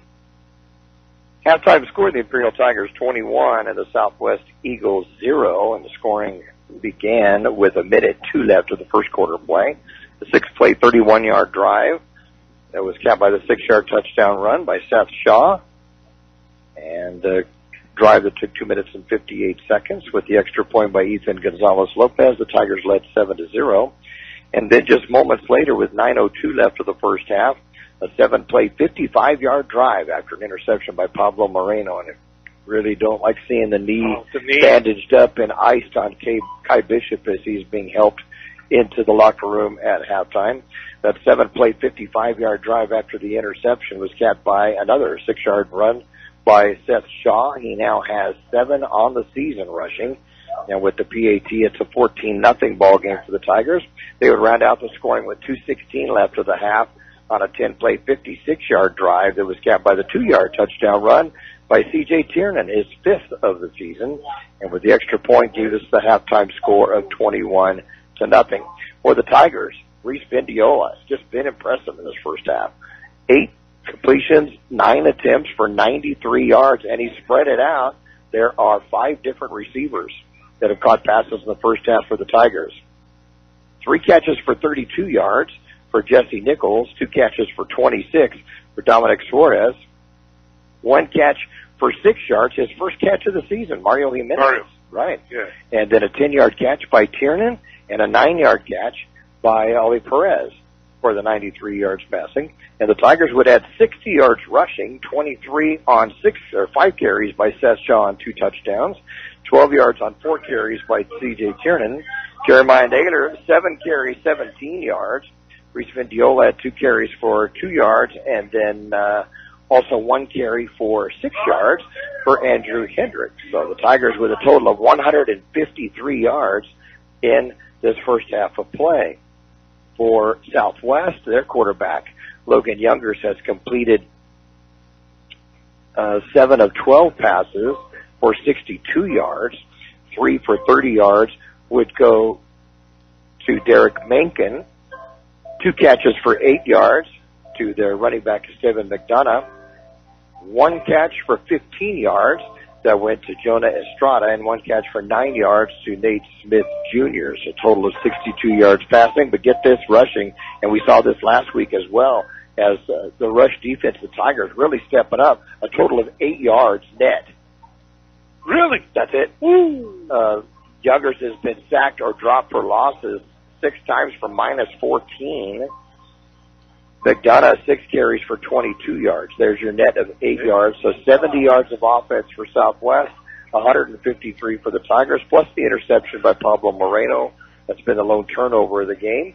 And that gives this halftime score, Imperial 21 and Southwest 0. We'll be back with more of our halftime show and look at the defensive stats in just a moment. Start the day off right by having breakfast at the Broken Yolk Café. Once again, voted best breakfast in Imperial Valley by you, our customer. Thank you. Now remember, Broken Yolk strives every day to bring you great service and great food, still preparing everything fresh daily. Open for breakfast and lunch 7 days a week from 7 a.m. till 2 p.m. Log on to Broken Yolk Café and join the club or order your meal online. Broken Yolk Café on North Imperial Avenue in El Centro. For over 60 years, the Imperial Quarterback Club has supported all sports teams at Imperial High School. The money they raise goes a long way, keeping our kids busy with school activities. Members are parents and community people who care and want to donate their time. If you would like to become a member, call Betty or Larry Zinn at 760-355-1312. That's 760-355-1312. The Quarterback Club wishes the Imperial Tigers a great season. Go Tigers!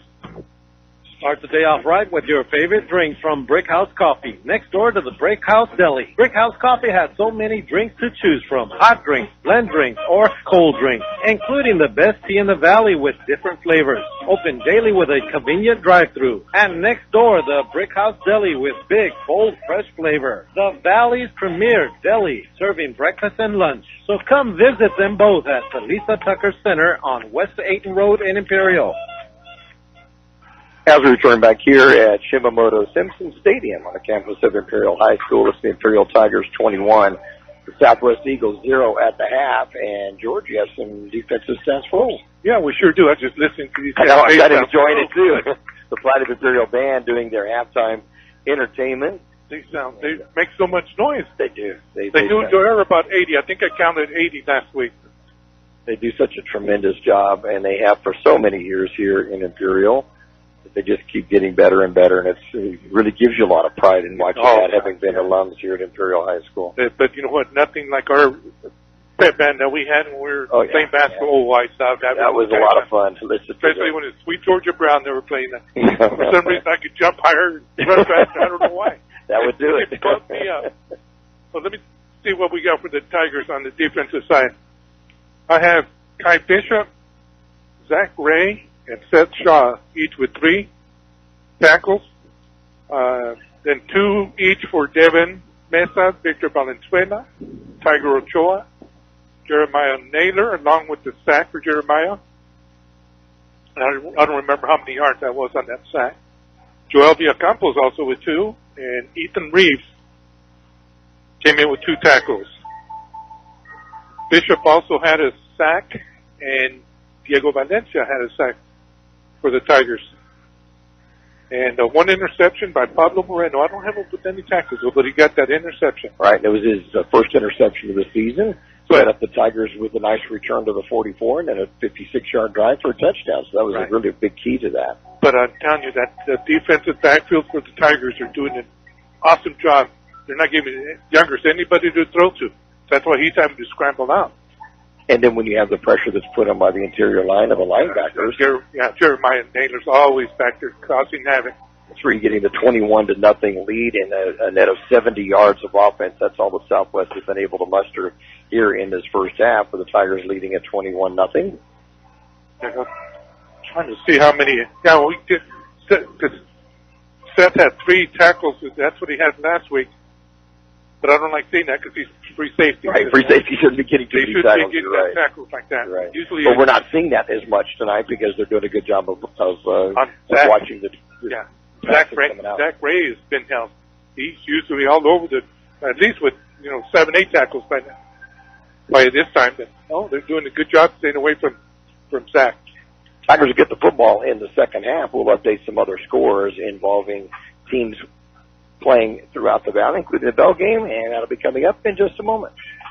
Priority registration for Imperial Valley College Winter and Spring 2022 Intersession begins November 8th. We are providing an amazing opportunity for students to attend Imperial Valley College for free. All you need to do is apply to IVC if you haven't in the last 2 semesters, apply for financial aid, and register for classes. In addition, if you plan on attending IVC full-time, you will receive $800 to assist in the cost of educational-related expenses. If you're attending part-time, you will receive $250. Research the classes you want to take next. 2022 winter schedule is now available. Winter session begins January 3rd. Spring session begins February 14th. When it comes to great Mexican food, El Zarape restaurant in Imperial should be number 1 because they do it right. From special quesadillas to 17 different burritos, not including 8 different breakfast burritos. Yeah, they have one you will love. The food is great, the service even better. Breakfast, lunch, and dinner at El Zarape. Still offering curbside service. Call 760-355-4435. El Zarape Restaurant in Imperial. Not sure why this memory came to me, but I remember either when Tommy or Allison was in the band, that the band went to Temecula Valley to play in one of their tournaments up there. And I had the privilege of introducing the band to the crowd there. And I thought that was really cool for me to do. I really enjoyed that. And for some reason, I thought about it just a moment ago, being able to do that. That was really cool. Well, I tell you, the stuff that you've gone to do and see, with the announcing, really privileged for the stuff I've been able to do. I really have. I wish people could sit with you and just listen to your stories. That's what I love about our traveling. Yeah, I do too. I really enjoy the travels that we have. Some other scores that are going on at halftime. Central leading Brawley 13-7. Very close game in the Bell game, just south of us at Cal Jones Field in El Centro. And we're not positive on the score, but believe it's accurate. Palo Verde 21 and Mountain Empire 7 at the half. That is an accurate one. Do we have any other scores on there? Or just that one? From last night also. No report on Don't have anything on the Calexico game. Try to get something on the Calexico Vincent Memorial game. Little battle of Calexico. And after watching the Bulldogs last week, I tell you, they played some inspired ball. And I think their head coach is really getting some good stuff going on down there that maybe we haven't seen in a little while, and getting people excited about watching Bulldog football again, and I really like to see that. Yeah, their team speed was phenomenal. I loved watching the way they played their defense so quick. Fernando Solano is the head coach down there at Calexico, and like I said last week, we put a big old notch on their belt if they get an Imperial off, and they came very close to doing it when you gave up only one offensive touchdown to Imperial for the whole night. Yeah, if it wasn't for that fumble return. Right, for a touchdown. All Imperial's offense had was one touchdown. So each team was one touchdown. So yeah, it was a very inspired and excited Calexico Bulldog team last week, and you can look for some good things from the Border City team as the next few seasons roll around. We're just a couple of minutes away from the opening kickoff of this second half. The Tigers leading at 21-0, and we'll be back in just a moment. The Imperial Tiger Football Association was started years ago to help the football team with much-needed equipment and sending the players to special training. Now, through their fundraising efforts from the past and now, The Imperial Tiger Association is proud of what they have accomplished and what they will continue to do in the future. They're always looking for new members. You can call Victor at 760-960-6317. That's 960-6317 if you're interested in helping out. Go Tigers! 8 Express in Imperial is your one-stop convenience store with full-service car wash, gas, and diesel. It's the place for all your snacks, cold drinks, and ice-cold beer. And if you're throwing a party, kegs, wine, and champagne. Everything you need at one convenient location. While you're there, get your vehicle washed and save $1 with 8 gallons of gas or diesel and get the 10th car wash free. Yes, 8 Express is your one-stop convenience store at the corner of Highway 86 and 8 Road in Imperial. See Christopher Naylor down here, his son Jeremiah on the football team. As we mentioned, he and our son Jonathan were good friends growing up, and it was fun to watch the two of them together and really enjoy being around each other. They stayed in touch with each other all these years, even after. Oh, that's really cool to see. Good to hear. So when we saw the scrimmage against El Capitan, I had to call Jonathan. I said, "Does Christopher have a son about? He would be about a senior or so?" Yeah, he said, "Yeah, Jeremiah." I said, "Well, he can run with the football. He looks pretty good doing it." So kind of excited me about the season after watching that. As the Tigers come back onto the field in their home all-red uniforms, the white numbers, the interlocking white IT on the side, and for a change, home uniforms for the visitors as the Southwest Eagles have returned to Shimamoto Simpson Stadium with their all-purple uniforms, gold helmets, and the white numbers. I always thought the combination of purple and gold was cool. Yeah, I love football that. uniform. That was Kansas State. Yeah, well, they have gold, they have purple and silver, or silver and gray. Okay. But I always thought the purple and gold. There's so many opportunities you could do to change things up with purple and gold. I always thought that was cool. So Southwest wearing their home uniforms tonight, as well as the Tigers, while being played here in Imperial on the 12th memorial year of the Johnny Romero helmet night. Remember him coaching here in Imperial, and then later on going up and coaching over in Southwest. Yeah, I met him taking care of the phone system for the county fire in Heber. Okay. And that's where I met him. And he told me he was here, and I said, "What?" So I started noticing it. Yeah, I remember him being here. I didn't remember so much being in Southwest, but I remember him coaching over here. No, I guess I thought I'd seen Kai 11 right now, but I must have seen one on another. Yeah, I'm looking, and I don't. Here he is. They're bringing him now, still with his knee wrapped up with ice and no shoulder pads, so he's done for the night. I hope it's nothing serious. Looking into playoff opportunities next week for the Tigers, and as we mentioned, we'll kind of let you know as soon as we find out how the Tigers are going to be. As we mentioned, they're in Division III, ranked number 9. Brawley ranked number 7.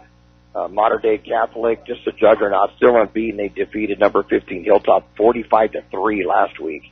Santa Fe Christian unbeaten. They beat Orange Glen 50-14. They meet Mater Dei in 2 weeks. That will be a good ball game. Santa Fe Christian and Mater Dei. Wow. And West Hills, who defeated Imperial earlier this season, still unbeaten. They moved up a spot to number 5 with a 23-7 win over their Santee rival, Santana High School. Other schools ranked, Centro ranked number 10. They dropped one spot, even though they shut out Southwest 42-0 last week. Valley Center is one position ahead of them in number 9. They swapped positions after the Jaguars picked up a 12-7 win over number 4, Rancho Buena Vista. Looking at division number 4, Patrick Henry is number 1. They're 7-2. They stayed number 1, edging division 2, number 8, San Diego High School, 19-17. And then, as we mentioned, Southwest High School is in Division 2 or Division 4, and they're number 13 ranked right now. And they went over Vincent Memorial despite the loss to Central, and Vincent Memorial dropped a spot after the loss to number 1 of Division 5, Palo Verde. The final score of that was 50-16 last week. Hoville remained number 5 heading into the weekend after edging Mountain Empire 7-3. The Redhawks were number 7 going into last weekend. Number 6 is Calexico. They stayed the same after that narrow loss of 14-6 to Imperial. Mountain Empire is 7th. And then Calipatria, they moved up a spot, although being shut out by St. Margaret's last week, but then shut out 43-0 last night by Hoville. Not sure if they're going to be able to make the playoffs in Division 4 or not. So that'll kind of give you a look at the rankings heading into this weekend. And as we mentioned, the Tigers as number 9. If we win tonight, you suspect they would stay at number 9. I hope. Should get him into the playoffs. It'd be nice to move up a spot or two and get a home, but I'm not sure about But that. you're saying Central drop after a win Right. against Southwest. Right. It just happened to us in Palo Verde. I remember that a few years ago. Yeah, we had a big victory in Palo Verde, and I remember both of us coming back on that trip thinking, I wonder where we're going to go to the playoffs. And found out the next day we didn't go. Yeah, I think we were about as surprised as anybody could be that we didn't get to go on that year because we'd ended on a good note with a winning record and didn't go to the playoffs. Right. And I think it was like a 60, we scored 60 points. Oh, yeah, I know it was a big win against dropped. Yellow Jackets. Stephen Shaw was just telling me that Ethan Gutierrez had 3 picks for Brownies in the first half. Oh, wow. Wow. Aiden Salazar will be kicking off for the Eagles and deep to receive for the Tigers. Kiernan on this side, I can't see the far one. Kind of looks like Suarez. Dominic, yeah, Dominic on the far side. Kickoff. It's going to go deep. It'll go into the end zone, almost on the fly, and the Tigers will get the ball 1st and 10 at their own 20-yard line. Along the offensive line for the Tigers, Diego Valencia, Wolfgang Horner, Jose Apodaca at center, Andres Castellum and Ethan Reeves on the right side. As I mentioned, that's Wes Reeves' grandson. Yeah. That is playing at the right tackle. Parents are right here. Reese Vindiola at quarterback for the Tigers had just a tremendous first half, going 8 of 9 for 93 yards in the first half will be at quarterback. C.J. Tiernan will see some at that position as well as at a wide receiver spot. Seth Shaw, Jeremiah Nader going into the running back positions. They'll alternate back and forth. Jesse Nichols, Alejandro Perez, Francisco Lopez, Dominic Suarez as receivers. And as we mentioned, getting his first catch of the year, Mario Jimenez has been seeing some good action tonight for the Tigers on offense. Ball is broken up on the snap. Is going to give it back to Shaw, and Shaw's going to get hammered. No. Is that not Shaw? That's no, it isn't. It's Hendricks, right. Andrew Hendricks, and that was a bad snap, or did he hit him on I think the ball? Hendricks got in front of the quarterback and it went off of his shoulder. So there was a fumble back there. It was picked up by Hendricks, but he'll get the loss back to the 11-yard line. So I don't know if that was from design or if he just broke too early. I think it was broken up play. I think it wasn't designed that way. Be a 2nd down and 19 back at the 11. They got Zach Ray going in there running back now. They have Zach Ray in a tailback. Oh, he looks big back there, doesn't he?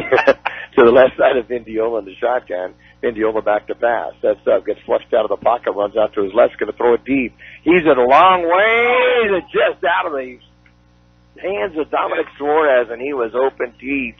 50 in the air. Wow. On the run. Wow, and just out of his touch. Boy, that would have been pretty, wouldn't it have been? It'll fall incomplete. 3rd down and 19 from the 11. So last week, remember when we were walking out, I stopped him with his parents. Right. And he came up and I said, hey, why do you throw the ball so much harder when you're on the run? He said, I feel these. And when you think about it, he's running to his left, so he's throwing across his body, but he just threw a bullet down there. I remember last week he threw one away out of bounds. I said, man, you put something on that one. Vindiola will stay in at quarterback. He's a freshman, remember. We got a lot of excitement to see from him. He gets the snap, rolls out to his right, looks downfield, and now passes it, going to complete it, and running out of bounds is Nichols. No, incomplete. Oh, they're going to say it looked like it was in bounds, but they're going to say no, incomplete. It'll be a 4th down and 19, and the Tigers will be having a punt from their own end zone. God, it sure looked like he was in play there. Yeah, he kept his feet together, so you were hoping it, but it was on the far sideline. We can't see it very well from here. That's so. a bobble that I know. That could have been. He may not have had a good hold on it. So 4th and 19 from the 11. The Tigers will have to punt, and Southwest will get excellent field position on their first drive of the second half. So we've got one of our JV players out here on the out wide, Dabo Ayala.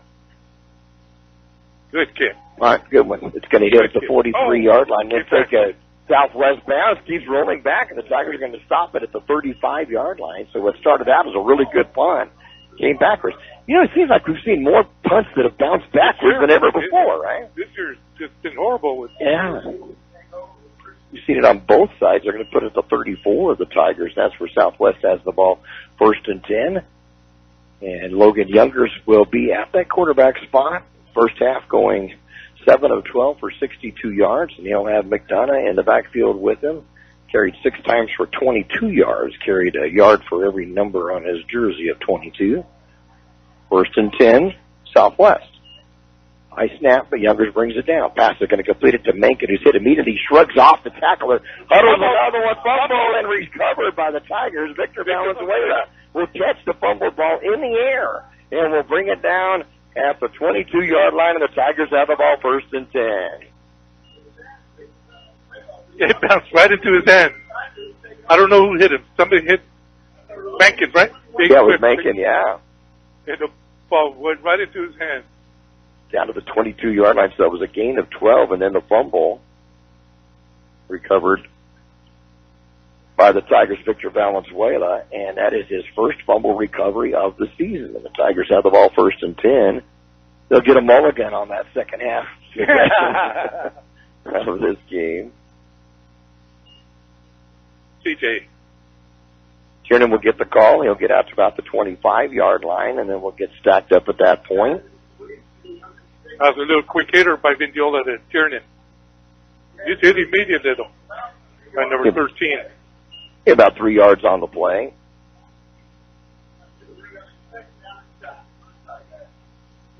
Second down and 7 from the 25. Naylor in the backfield. And Vindiola gets the call over the left side. Finds a little bit of room to run. Puts a straight arm out. Will get out to the 31-yard line before being brought down, a gain of 6. Third down and a yard to go about for the Tigers.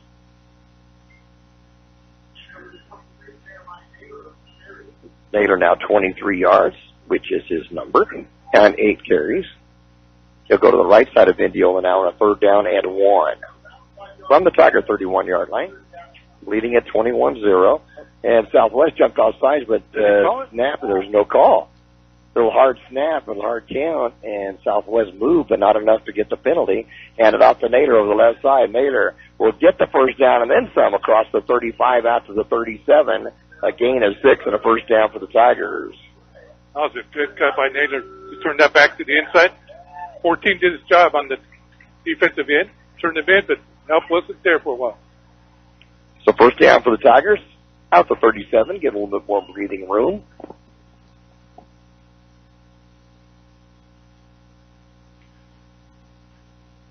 First and 10. Vindiola still a quarterback with Naylor at his right side. Naylor, a senior running back to pass Vindiola. Looks over to the far side. Going to complete it, going down to a knee, and that'll be the stop of the play as Nichols at the 44-yard line. It'll be a gain of 7. I don't think he meant to go down to his knee. Yeah, he forgot. Once you go down, you're done. He thought about getting back up. He did, and he knew he couldn't, so that was it. It'll be a gain of 7. 2nd down and 3 for the Tigers. From their own 44-yard line, clock rolling down make it to 8:38 and rolling here in the 3rd quarter. Imperial 21, Southwest 0. Yeah, Reese put something on that pass. He's just down low. That's Shaw in the backfield now for the Tigers as Naylor comes to the sideline. And Vindiola barks out some words to each side of his receivers. Gets the snap, back to pass. Sets up, pump fakes, now throws over the middle. Has a receiver a little low on the throw, and the receiver was open at the 45-yard line of Southwest. Falls incomplete. Intended for Dominic Suarez, and it will be a 3rd down and 3. That's the one we scored on last week, right there. That little slant. Yep. I think you're right. Looks like he hurt his back, too, Dominic. I like seeing that. Gets up, though. Yeah. We wouldn't have gotten up. He's still young. Yeah, we think about that. That's a good bet there. Shaw stays in the backfield to the right side of Vindiola on a 3rd down and 3 from the 44 of Imperial. And Shaw up the middle. Shaw goes from left to right, gets the 1st down, crossing the 50 to the Southwest 48-yard line, and a 1st down for the Tigers on a gain of 8. 76. Justin Villafana brought Shaw down, but not till after he made the 1st down.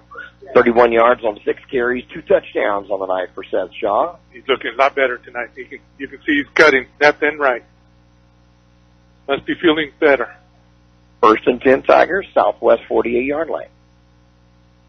Vindiola looking over the defense from the shotgun, goes back to pass. Sets up in the pocket. Going to throw deep to the near side as a receiver, incomplete. Intended for Tiernan. Thought maybe he would get a flag, but he's not going to get one on the near sidelines. I don't think it was catchable. I think it may have been way too far over his head. He got a hand on it, but I don't think it would have been too much of a catch on that. So second down and 10. The defender was there before the ball. Right, and he didn't ever look to the ball for the ball either. Doesn't matter. Federal ball incomplete. Second down and 10 from the 48. Yeah, that one was not a good-looking pass. All the other ones have been tight spirals. That one was floated up there. 10 of 15 for 103 yards in the game for Vindiola. Looked very sharp in the first half. I think really about the most crispness I've seen in his passes this in a half this year. It's going to be a little bubble screen to the right side. Shaw breaks open at the 30-yard line to the 20 on the far side to the 10-yard line and falls at the 10. I think the yard line knocked him down on the chalk from it. It looked like he was all going to go all the way in for the end zone. If he would have just waited a little bit for that blocker. Yep, he was going a little bit quick. Gets down to the 11-yard line, though. That'll be a gain of 37 and a first down for the Tigers. That reminds me of Scott Hartsock and Needle coming around third base, and he slipped and fell. And when Coach Holman asked, what happened, he said, the earth moved. The earth That's moved. where he went down. Thinking about here, Scott saying that. Hand off to Shaw up the middle. Shaw's going to make some moves, nice and we'll get a little bit loose. We'll get down to about the 5-yard line. A gain of 6, second down and 4. I think he's still short, and then he hunched over, and then they cannot get him. They cannot hit him hard. 37 yards now on 7 carries for Shaw, and that 37-yard pass catch. He tries the middle, can't get anything, goes to the right, can't find too much. Penalty flag, going to go down. Wow. They threw that flag from the sideline all the way to the middle of the field. I'm not sure what the referee saw, and there's a flag there, face mask. That's what it is. Big face mask on Shaw. That should give the Tigers a first down after a gain of a couple. Yeah, they spun him all the way around. And I haven't seen a flag go down for quite a while. Kid's got a good arm over He here. sure does. So that penalty should give the Tigers a first down and goal to go. And what does it look like? Around about the 2-yard line? 3, right there. About the 3-yard line, looks like. We're going to put it at the 3. They got to give it to Naylor. First and goal to 3. We got to get him in the end zone. Naylor in the backfield. As we mentioned, he's a senior running back, so this perhaps his last home game. You never know, depending on how the playoff situation goes. Nice. Didn't see him get a run of football till this year. Wouldn't it have been fun, though, if he had been made a running back a long time ago. And, it reminds me of a running back in the past that no one knew he could run, and then we found out that he was a really good runner, and we'll talk about that in a moment. As it Nader's to the right side of Vindiola in the offensive backfield for the Tigers. Gray back there as a blocking back. Hand it out to Nader. Up the middle. Puts his head down. Powers in. Touchdown, Tigers. Chris Nader. Son Jeremiah will get in from 3 yards out, and the Tigers go up 27-0. Right up the gut. You weren't going to stop him that time. No, not at all. I don't think that was going to happen. Another good drive for the Tigers. 11 plays on this drive as Ethan Gonzalez-Lopez. Extra point attempt is up, and it is good. With 7:02 to go in the third quarter of play, it's now the Tigers 28 and the Eagles 0. Start the day off right by having breakfast at the Broken Yolk Café. Once again, voted best breakfast in Imperial Valley by you, our customer. Thank you. Now remember, Broken Yolk strives every day to bring you great service and great food. Still preparing everything fresh daily. Open for breakfast and lunch 7 days a week from 7 a.m. till 2 p.m. Log on to Broken Yolk Café and join the club or order your meal online. Broken Yolk Café on North Imperial Avenue in El Centro. Drive for the Tigers, scoring drive, 11 plays, 78 yards, using 3 minutes and 40 seconds off the clock. Big key, a 37-yard pass from Reese Vindiola to Seth Shaw, capped by the 3-yard touchdown run by Jeremiah Naylor. And the extra point by Ethan Gonzalez-Lopez. It's a 28-0 Imperial lead.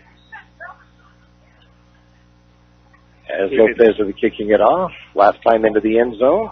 This time it's going to go deep back toward the end zone as well, and we'll go through, and that will be touchback number 7 on the season for Ethan. The running back I was thinking about, that he never carried the ball, and when John Tyree was here, he let them go ahead and try to run it because Imperial was going to play in Julian, the way I remember it. We were just freshmen at the time, but Imperial was going to play in Julian, and it was a Saturday afternoon game, so other teams were going to scout him. So we kind of figured that Julian wasn't going to be too tough for Imperial, and so players were asked if they want to try a different position. And our nose guard decided to see if he wanted to try fullback. J.C. Fowler. J.C. for height. Became a fullback, went on to get a scholarship at Wyoming. Nobody knew he could run with the football. They found out he was a nose guard? Right. He was a nose guard. And then he got to run the football, and wow, did he run the football. Oh, yes, he could, right? Up the gut, too. Little jet sweep around the left side. Not going to get a whole lot of yardage at all. As coming up with the football, Nathan Rodriguez. And that is his first carry of the night. You're not going to believe it. There's going to be a loss of a couple on that one, actually. Octavio Ayala made that tackle right there. So loss of a couple. JV player. I remember being at a practice one time when JC was a running back, and you know, the defense, they would have the best of the rest. You'd go grab a jersey and be on the defense to go against the first team offense on the varsity. And I'll get up the middle to Rodriguez, and Rodriguez will get the 2 yards back to the 20-yard line, but a third down and 10 coming in. Well, I remember I was going to defensive back, and of course I wasn't very big.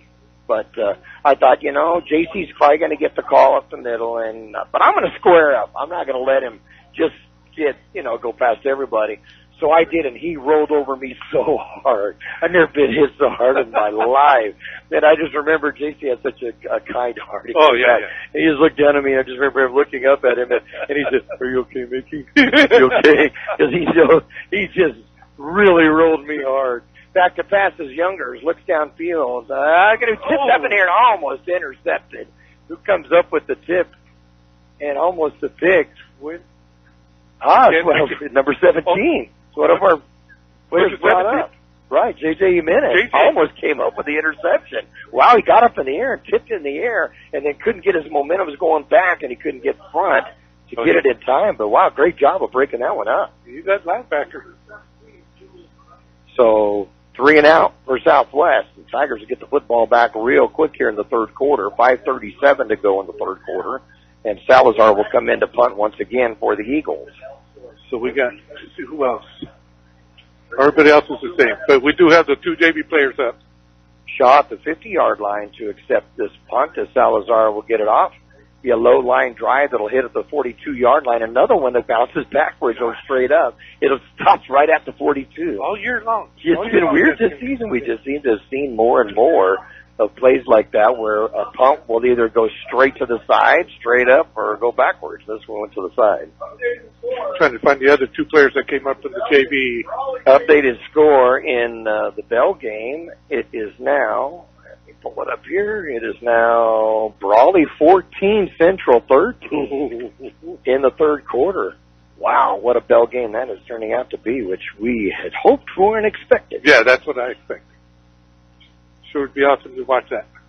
1st and 10, the Tigers will have the ball after the ball was stopped at the 43 of Southwest.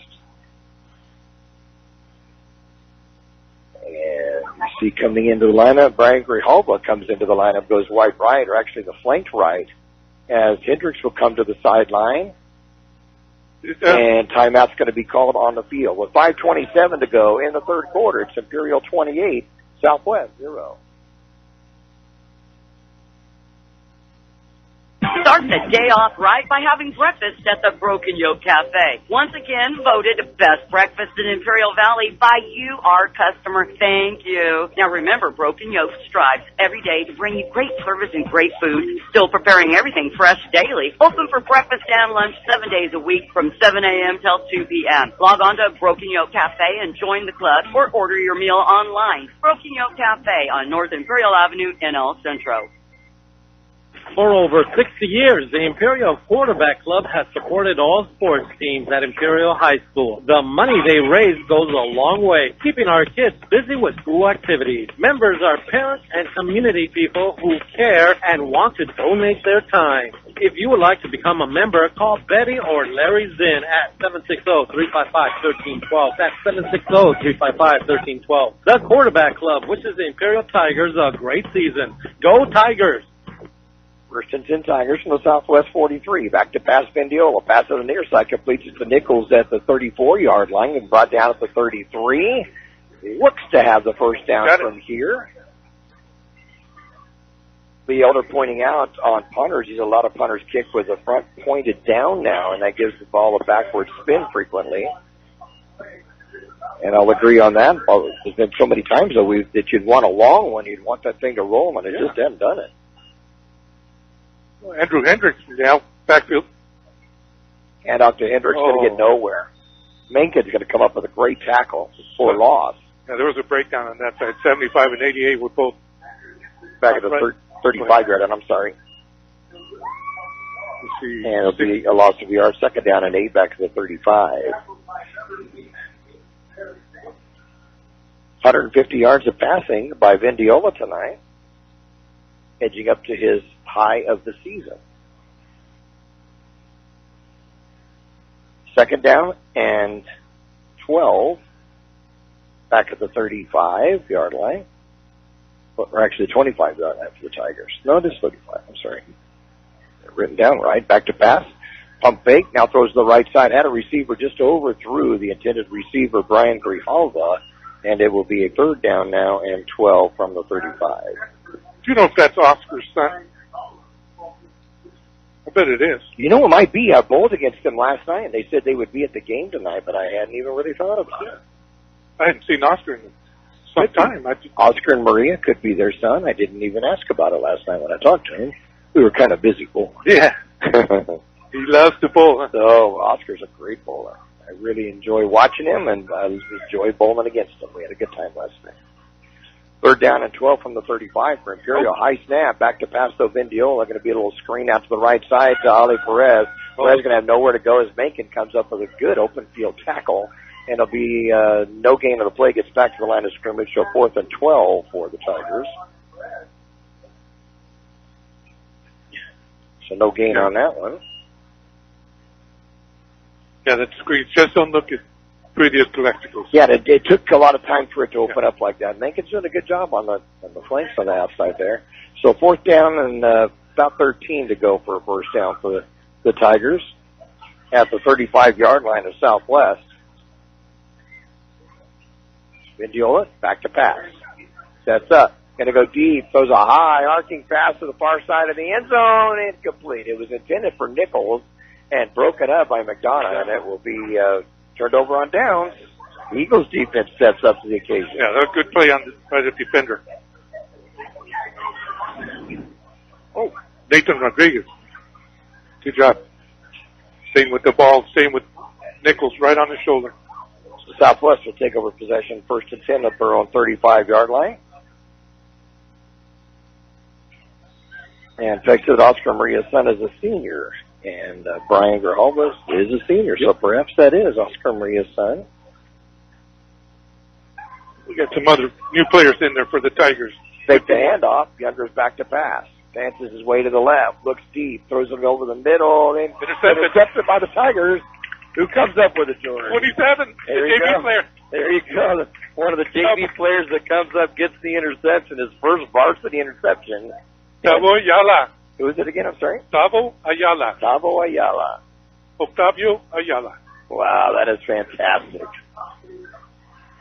Gets his own first interception as a varsity ball player. That's got to get brought up to the JV, get a little playing time, and then comes up with a pick. I love it. Second one by the Tigers tonight. Yeah, I texted my grandson earlier, Steven, and I asked him if we were bringing anybody up, and he said, yeah, we are, but they're not going to get any playing time, and look what they're doing. What a linebacker. Almost had an interception a while ago, too, by J.J. Jimenez. Yeah. So, making their Phoenix zone here. Yeah, I know J.J.'s a freshman. And up the middle. It's going to go to Shaw, is it? Ollie. Is it Ollie Perez? Yeah. In the backfield. Okay, and he'll get a yard out of it. Hey, a couple of yards out of it onto the southwest side at the 49-yard line. And player down on the field, getting up slowly. And it's one of the linemen for the Tigers. Not sure. Is it 62 maybe? Don't know yet. We'll, before we speculate, we'll take a break and come back. Time out on the field with 3:01 to go in the third quarter. It's Imperial 28, Southwest 0. Start the day off right with your favorite drinks from Brick House Coffee, next door to the Brick House Deli. Brick House Coffee has so many drinks to choose from, hot drinks, blend drinks, or cold drinks, including the best tea in the valley with different flavors. Open daily with a convenient drive-thru. And next door, the Brick House Deli with big, bold, fresh flavor. The Valley's premier deli, serving breakfast and lunch. So come visit them both at Felisa Tucker Center on West 8th Road in Imperial. Priority registration for Imperial Valley College Winter and Spring 2022 intersession begins November 8th. We are providing an amazing opportunity for students to attend Imperial Valley College for free. All you need to do is apply to IVC if you haven't in the last 2 semesters, apply for financial aid, and register for classes. In addition, if you plan on attending IVC full-time, you will receive $800 to assist in the cost of educational-related expenses. If you're attending part-time, you will receive $250. Research the classes you want to take next. 2022 winter schedule is now available. Winter session begins January 3rd. Spring session begins February 14th. Injured player for the Tigers and walks up on his own power is Jose Apodaca, center for Imperial, so different center now in. It's going to be an inside handoff and a loss of a yard on the play as Saul Gomez gets his first carry of the season. Yeah, we got a couple of new players in there. Saul Gomez. I can't see who the center is. It's going to be a loss of a couple on that play.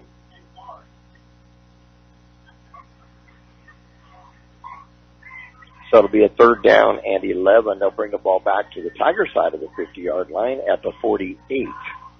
Oh, it's the other. The Elder points out tonight in baseball, the Braves win 2-0, and they lead the series over the Astros 2-1. Thank you for that, Lee. That's who I'm going for. Which one, Braves or Astros? The Braves. I'm going for the Braves, yeah. National League. Fake the handoff to Zach Bray, pass the near side to Jesse Nichols, collects the ball at the 45, gets up a block at the 45-40 in Southwest territory. Down the near sideline, going to be ran out of bounds at the 30-yard line. That will be a gain of 22 and a first down for the Tigers. Just a little bubble screen, that's all it was, huh? Off to the left. Yeah, it's a good blocking. Now that's a new high yardage for freshman Reese Mendiola, 172 yards passing in the ball game. 1st and 10 Tigers now from the Southwest 30. So we have a timeout on the field. 1:38 to go in the third quarter. It's Imperial 28, Southwest 0. When it comes to great Mexican food, El Zarape restaurant in Imperial should be number 1 because they do it right. From special quesadillas to 17 different burritos, not including 8 different breakfast burritos. Yeah, they have one you will love. The food is great, the service even better. Breakfast, lunch, and dinner at El Zarape, still offering curbside service. Call 760-355-4435. El Zarape Restaurant in Imperial. The Imperial Tiger Football Association was started years ago to help the football team with much-needed equipment and sending the players to special training. Now, through their fundraising efforts from the past and now, the Imperial Tiger Association is proud of what they have accomplished and what they will continue to do in the future. They're always looking for new members. You can call Victor at 760-960-6317. That's 960-6317 if you're interested in helping out. Go Tigers! 1st and 10 Tigers from the Southwest 30-yard line. Indiola, quarterback. Going to be a handoff coming out to the left side, trying to turn the corner. Penalty flag goes down before the snap gets going. I didn't see it. Running back Gomez. Offside. So lined up offside, apparently in the neutral zone. Will be called against the Tigers. Well, let me tell you what. There hasn't had too many penalties against him tonight. Go ahead. So Apodaca went off. They brought in Andres Castellan from right tackle to center, and they brought in the JV player, Ethan Arriola. Okay. All right. He's at right tackle. Good deal. Get a little playing time on the varsity level. I think that's Brian Grijalva at running back, right? Yep. Vindiola back to pass. Pass it over the middle. Oh, pick catch. up off the shoelaces will be Frankie Lopez. He'll get the first down and then some. Reverses quarters to the inside, breaks another tackle. Oh. Going to finally be dragged down at the 7-yard line after a gain of 28 yards. What a great effort. Oh, gosh. He ran over 100 yards. So the Tigers will have a first and goal at the 7. Oh, Frankie. That's his first catch of the night. Boy, he makes the most of it. 28 yards, right at 200 yards passing for Reese Vindiola tonight. 200 yards. That was a beautiful catch. Beautiful catch by Frankie. He picked it up off the ground almost. Gomez in the backfield. Oh. And a fumbled snap, and Gomez is going to land on it back at the 12 or 13-yard line. Actually, out beyond that at the 18-yard line. So it's going to be a loss of 11 that will be charged to the quarterback, unfortunately. Yeah, no, you know what? Costello put some juice on that. Well, and when you have somebody who hasn't been snapping much tonight. Well, it was a good snap. It went right to his hands. Watch how quick he throws that back. But the timing is that you're not used to with a different center in there sometimes can make it an issue. Good snap back. Throw over the middle. Going to complete it again to Frankie Lopez, who breaks another tackle. We'll get inside the 10-yard line to about 8, it looks like. About the 8-yard line, so get the 10 yards back. He can smell that in some. I think they're going to let the time run out for the third quarter.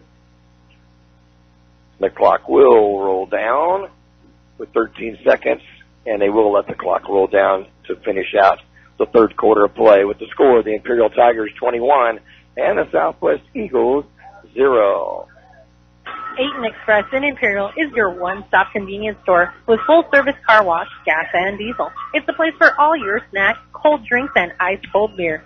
And if you're throwing a party, kegs, wine, and champagne. Everything you need at one convenient location. While you're there, get your vehicle washed and save a buck with 8 gallons of gas or diesel and get the 10th car wash free. Yes, 8 Express is your one-stop convenience store at the corner of Highway 86 and 8 Road in Imperial. We all love an expert. We've got a roof expert, a plumber, a great mechanic. The list goes on. Imperial Valley Allstate agent Julie Oliver is your local insurance expert that knows the community. You'll get advice that you can trust to help you select coverage that's best for you. So whether it's protection for your car, home, boat, motorcycle, or more, Julie is here to help. Call your local Allstate agent Julie Oliver today at 760-353-5800. That's 353-5800. Julie says, please stay safe and healthy. You are in good hands. Subject to terms, conditions, and availability.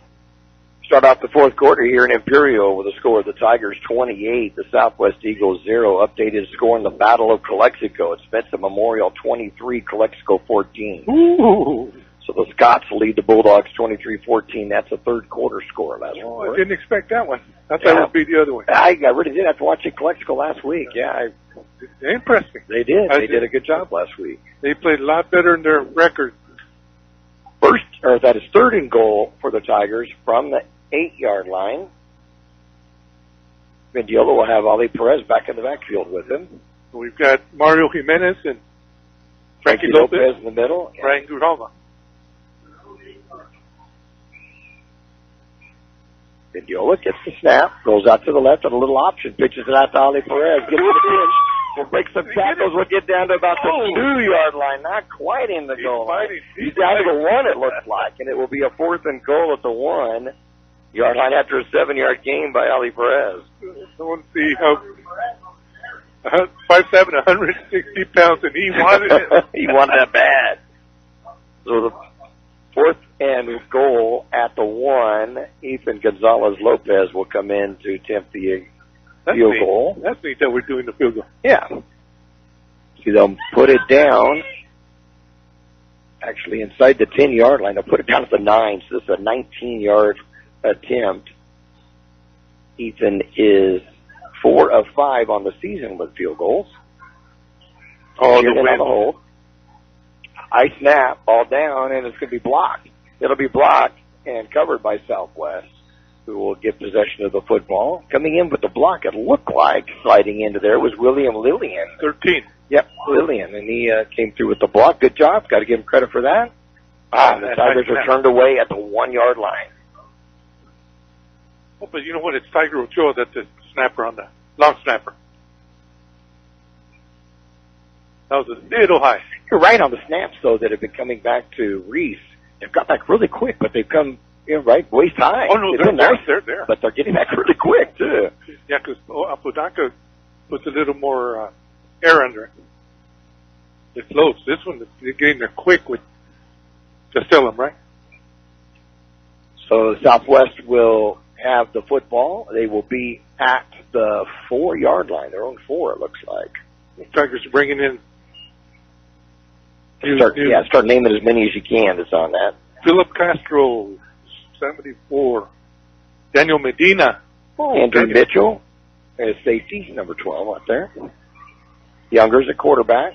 Back to pass from the end zone. Rolls out to his right side. Finds a little bit of a seam to run. Will slide and come to a stop at about the 9 yard line, it looks like. Put the goggles on and see. Yeah, about the 9 yard line. And that'll give him a gain of 5, second down and 5. Ivan Garibaldi brought him down. It's a name we don't get to hear a lot. We got Tiger Ochoa and the JV player out here. Right. Tabo Ayala. Back to pass, rolling this time out to his left is Youngers. Passes it incomplete. It was intended and just a little bit out of the reach of the intended receiver for the Eagles, and that was Jonah Estrada, and it will be a 3rd down and 5 from their own 9. That stops the clock with 10:20 to go in the game. It was a good job by the Tigers backfield. Just good coverage everywhere. Youngers in the second half, 2 for 4, 12 yards and an interception. He has 74 yards passing in the ball game. 3rd down. And a long 5, short 6 from the 9. Youngers back to pass. Sets up in the pocket, rolls out to his left, looks downfield, pump fake, then throws it, going to complete it to Mencken, who will get the first down, diving out to the 26 yard line on a gain of 17 and a first down. Yeah, they couldn't do anything about that. Once he rolled, they have to leave their man to go stop the run. Mencken, for a big guy, has really good hands, soft hands, doesn't he? Yeah, that's way over his head, and he reached. He's cramping up right now, though. 91 yards passing in the game now for Southwest. It calls timeout, 10-10 to go in the ball game. Imperial 28, Southwest 0. Start the day off right by having breakfast at the Broken Yolk Café. Once again, voted best breakfast in Imperial Valley by you, our customer. Thank you. Now remember, Broken Yolk strives every day to bring you great service and great food. Still preparing everything fresh daily. Open for breakfast and lunch 7 days a week from 7 a.m. till 2 p.m. Log on to Broken Yolk Café and join the club or order your meal online. Broken Yolk Café on North Imperial Avenue in El Centro. For over 60 years, the Imperial Quarterback Club has supported all sports teams at Imperial High School. Go Tigers! 1st and 10 for Southwest from their own 26 yard line. A drive that started at their own 4. Raymond Lovell. Raymond Lovell. Yeah, Raymond Lovell. Right in the middle of the defensive line. Philip Castro, Raymond Lovell. I don't know.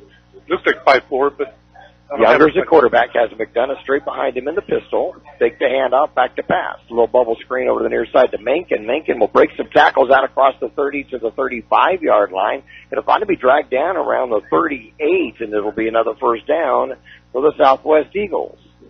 Joseph Martinez with the tackle for the Tigers.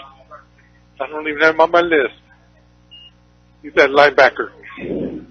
Oh, it's 64 back there. Manuel Cardenas. 103 yards passing tonight now for Youngers. And the Southwest Eagles on a 1st and 10 now from their own 38. Fake the handoff to the left, rolling out to his right is Youngers. Looks downfield, passes, has a receiver going to complete it. Stays on his feet, will get the first down on the second effort. Jonah Estrada will get what looks to be the first down at around the 48 yard line. Indeed it is. Good job. He got away from Tiger Ochoa's grasp. And he dove for that first down marker. And for Estrada, that is his second catch of the night. 1st and 10 from the Southwest 48. Handed off McDonough up the middle. McDonough gets hit the line of scrimmage and then popped down right there. No gain on the play. 2nd down and 10 coming up. There's the other JV player, Connor Apodaca. He was the quarterback on the JV team. McDonough came into the game 653 yards rushing tonight. 7 carries, 22 yards. With more than 3 yards a carry, the Tigers have pretty well shut him down. 8:53 to go in the game. Younger's back to pass. Gets a little bit of a rush. Rolls out to his left. Pass over the middle. Bounces in and out of the hands of Mankin. Got away with a hold, it looked like, in the backfield. As the Tigers were going on pursuit mode. Incomplete. It'll be a 3rd down and 10. See, Connor Apodaca comes in again for Daniel Medina. Ray Levels up there. And Philip Castro on the front line. 3rd down and 10 from the 48. Clock stopped with 8:42 to go in the ball game, and the Tigers leading at 28-0. Youngers, inside handoff on the draw play to McDonough. Gets across the 50-yard line. Makes his way inside the 45 to about the 42 before being brought down. That'll be good for a 1st down. Taboyala with his second tackle for the Tigers. Just a 10-yard gain. So McDonough now to 32 yards, rushing on 8 carries on the night. 1st and 10, Southwest at the Tiger 42-yard line. Youngers with the snap, goes back.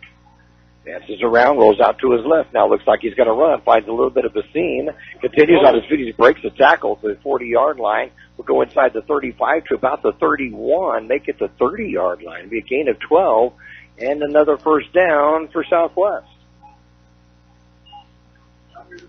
That was the best run of the night there. Made a nice little move. Nice little cut, yeah. Almost broke Zach Ray's ankles there.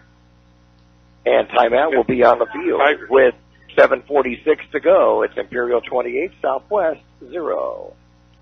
Start the day off right with your favorite drinks from Brickhouse Coffee, next door to the Brickhouse Deli. Brickhouse Coffee has so many drinks to choose from: hot drinks, blend drinks, or cold drinks, including the best tea in the valley with different flavors. Open daily with a convenient drive-thru. And next door, the Brickhouse Deli with big, bold, fresh flavor. The valley's premier deli, serving breakfast and lunch. So come visit them both at the Lisa Tucker Center on West 8th Road in Imperial. Priority registration for Imperial Valley College Winter and Spring 2022 intersession begins November 8th. We are providing an amazing opportunity for students to attend Imperial Valley College for free. All you need to do is apply to IVC if you haven't in the last 2 semesters, apply for financial aid, and register for classes. In addition, if you plan on attending IVC full-time, you will receive $800 to assist in the cost of educational-related expenses. If you're attending part-time, you will receive $250. Research the classes you want to take next. 2022 winter schedule is now available. Winter session begins January 3rd. Spring session begins February 14th. Southwest with the 1st and 10 of the Tiger 30. Pump fake for Youngers. Rolls out to his right. Looks downfield. Now throws it down.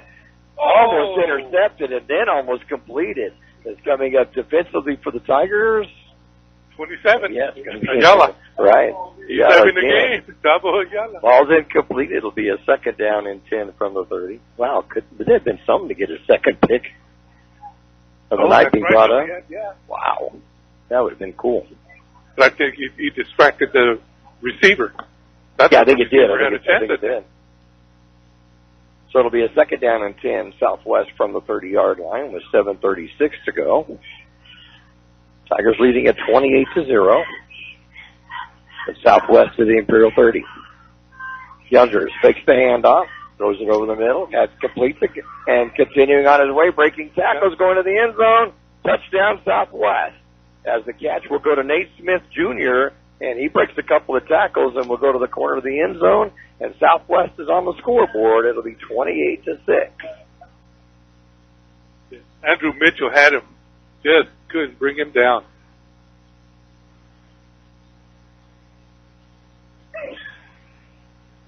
And that was McDonough? No, it says Nate Smith Jr. Oh, Nate Smith, 3, okay. 30-yard TD. So Salazar will come in to attempt the extra point. In on the hole, Jonah Estrada.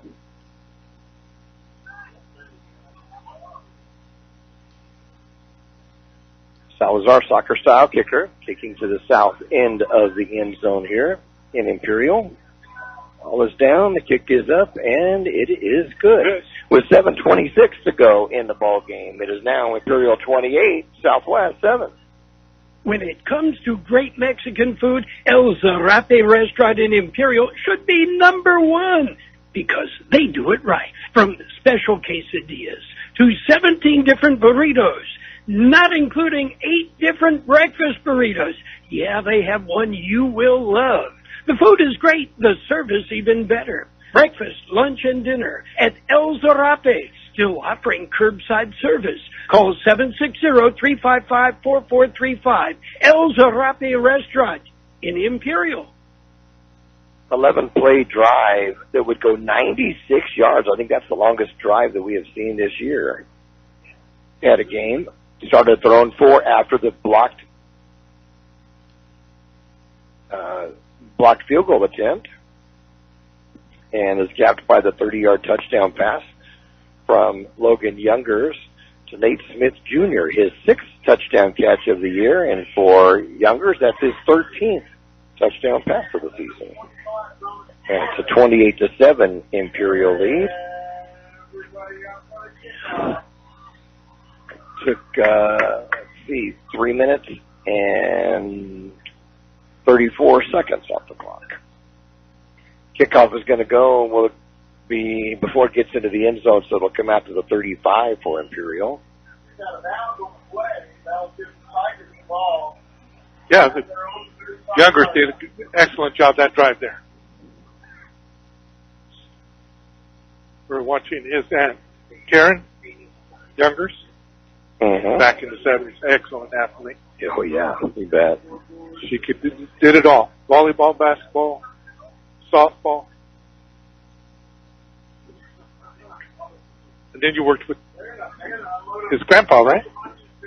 He retired from the CHP just before I got in there. Oh, gosh. Yeah. Didn't retired that, no. But I did call a basketball game that Karen was in. Yeah? Up in, I want to say, was it Mayfair High School? Up in, like, Bellflower? A long time ago. It was a CIF, a Centro Girls CIF basketball game. Many moons ago, George. Oh, yeah. Yeah. So the Tigers have the ball first and 10, their own 35-yard line, now leading the Southwest Eagles 28-7. Karen's older sister, Jeannie Youngers, great basketball player. Right. I forgot. Was that a handoff? I couldn't really tell. It was a handoff to Perez, who's going to get a loss of a yard on the play. It'll be a second down and 11 from the 34. Yeah, they're getting some penetration now on the Tiger line. Yeah, the Tigers are going to do something to try to open that up a little bit. Yeah.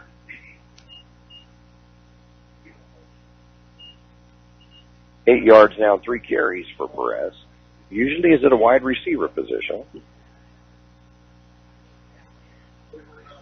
Junior will have him back next season. Second down and 11 for Imperial from their own 34. Clock continues to roll, 6:45 to go. Tigers 28, Eagles 7. Tigers will call timeout with 6:40 to go in the ball game. It's Imperial 28, Southwest 7. The Imperial Tiger Football Association was started years ago to help the football team with much-needed equipment and sending the players to special training. Now, through their fundraising efforts from the past and now, the Imperial Tiger Association is proud of what they have accomplished and what they will continue to do in the future. They're always looking for new members. You can call Victor at 760-960-6317. That's 960-6317 if you're interested in helping out. Go Tigers! 8 Express in Imperial is your one-stop convenience store with full-service car wash, gas, and diesel. It's a place for all your snacks, cold drinks, and ice-cold beer. And if you're throwing a party, kegs, wine, and champagne. Everything you need at one convenient location. While you're there, get your vehicle washed and save $1 with 8 gallons of gas or diesel and get the 10th car wash free. Guess 8 Express is your one-stop convenience store at the corner of Highway 86 and 8 Road in Imperial. Tigers second down 11 from their own 34. Updated score in the Battle of Calexico. It's now Vincent Memorial 30, Calexico 28 in the game. That's what we That's what we kind of expected, a little closer game. So the Bulldogs coming back. Second down 11 for the Tigers. Back to pass Vindiola. Sets up. Looks out to the near side. Going to complete it to Nichols. Gets by one defender. Can't quite get by the other. Will get out to about the 41-yard line before being brought down. Make it the 42. Be a gain of 8. A third down and about 3 coming up for Imperial. Yeah. Right at 3. Right at 3. There were just the coaches over here heard, or the timekeeper was talking about the Raleigh just scoring. I don't know what to. Raleigh 28, Centro 13 is the score there. Fake the handoff back to pass Vindiola. Going to complete it to Suarez. And Dominic's going to get the first down and breaks open at the 50, the 45-yard line, the far sideline. Turning the Jets out of the 30, the 20. Probably going to be ran out of bounds. Man, did he pick it up and go. Wow. Showed a lot of speed down to the 20-yard line of Southwest. And first down for the Tigers. They picked it up. Roughing the passer over here. He picked it up. There you go. Roughing the passer will be declined by the Tigers. Ooh, boy, Dominic, man, oh man, did he go a 38-yarder on that. 256 yards passing for Reese Vindiola tonight. 256 is what I have it for. First and 10 at the 20-yard line, and then they're going to mark off the yardage afterwards on the roughing the passer. So that'll put it down to the 10.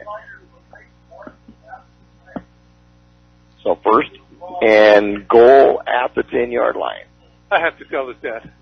Vindiola, and it off to Zach Ray up the middle. Zach will carry some defenders toward the 6-yard line. Make it the 7, a gain of 3, second down and goal. It only took 6 defenders to bring him down. Oh, JJ Jimenez going in the running back.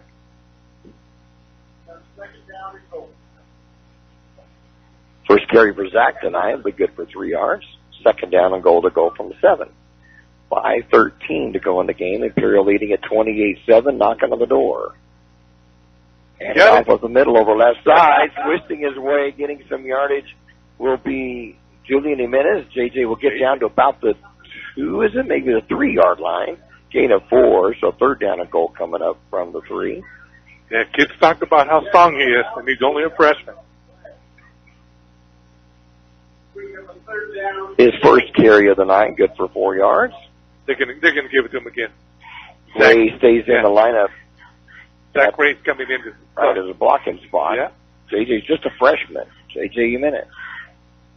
Hand it off to him up the middle. Looks for a hole. Going to be stood up. His second effort won't get anywhere either. And good try, but you have to really give it to Southwest on that one. He's had a couple of players that was there to make the stop, led initially by Carlos Salcedo. And that'll put it back to the 4-yard line, a loss of a yard. So fourth and goal from the 4. Yeah, he stopped. If we'd have kept running, he might have made some yardage. But he froze like deer in headlights. Suiza Gonzalez Lopez will come in to attempt the extra point. This time will be placed at the 13-yard line, so a 23-yard attempt. Field goal. For field goal. Did I say extra point? Field goal on that. Did I miss a touchdown? No. You got me. Tiernan lining up for 23-yard field goal attempt. High snap, ball is down and blocked again. This block will put it back at that line of scrimmage. Oh. So 2 of them blocked tonight, but I think that was a high snap kind of that one all off. Both bad snaps. And he's been doing the snapping all year. Let me see. Raleigh picked up a touchdown, and now it's a 28-13 Raleigh. Raleigh trying to take not only the bell back, but the Imperial Valley League Championship all in one game. If they can do it, the ball will be brought out to the 20-yard line after the blocked field goal, since it was inside the 20. It'll be brought out to there. And Southwest has the ball first and 10. Calexico now leading Vincent Memorial 34-30 in the fourth quarter.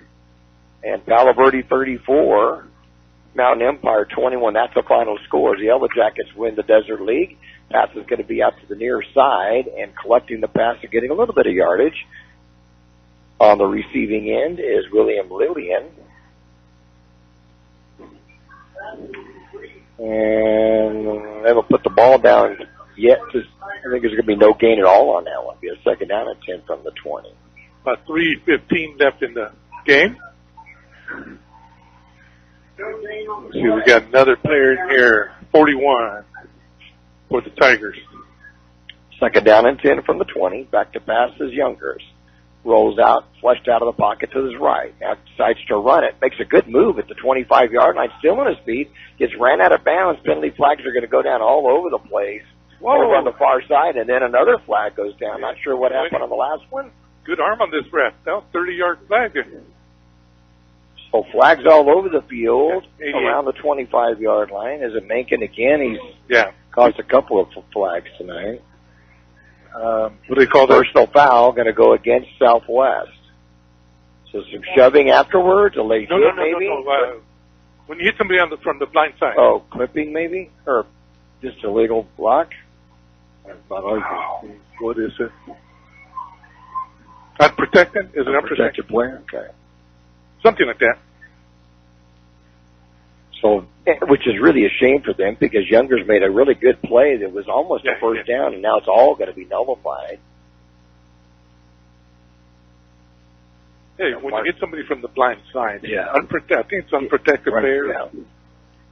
So that'll bring it all the way back to the 11-yard line, 10-yard line? I guess it's 10. That's close enough. I can't see that part. It'll be a second down and 20 at the 10.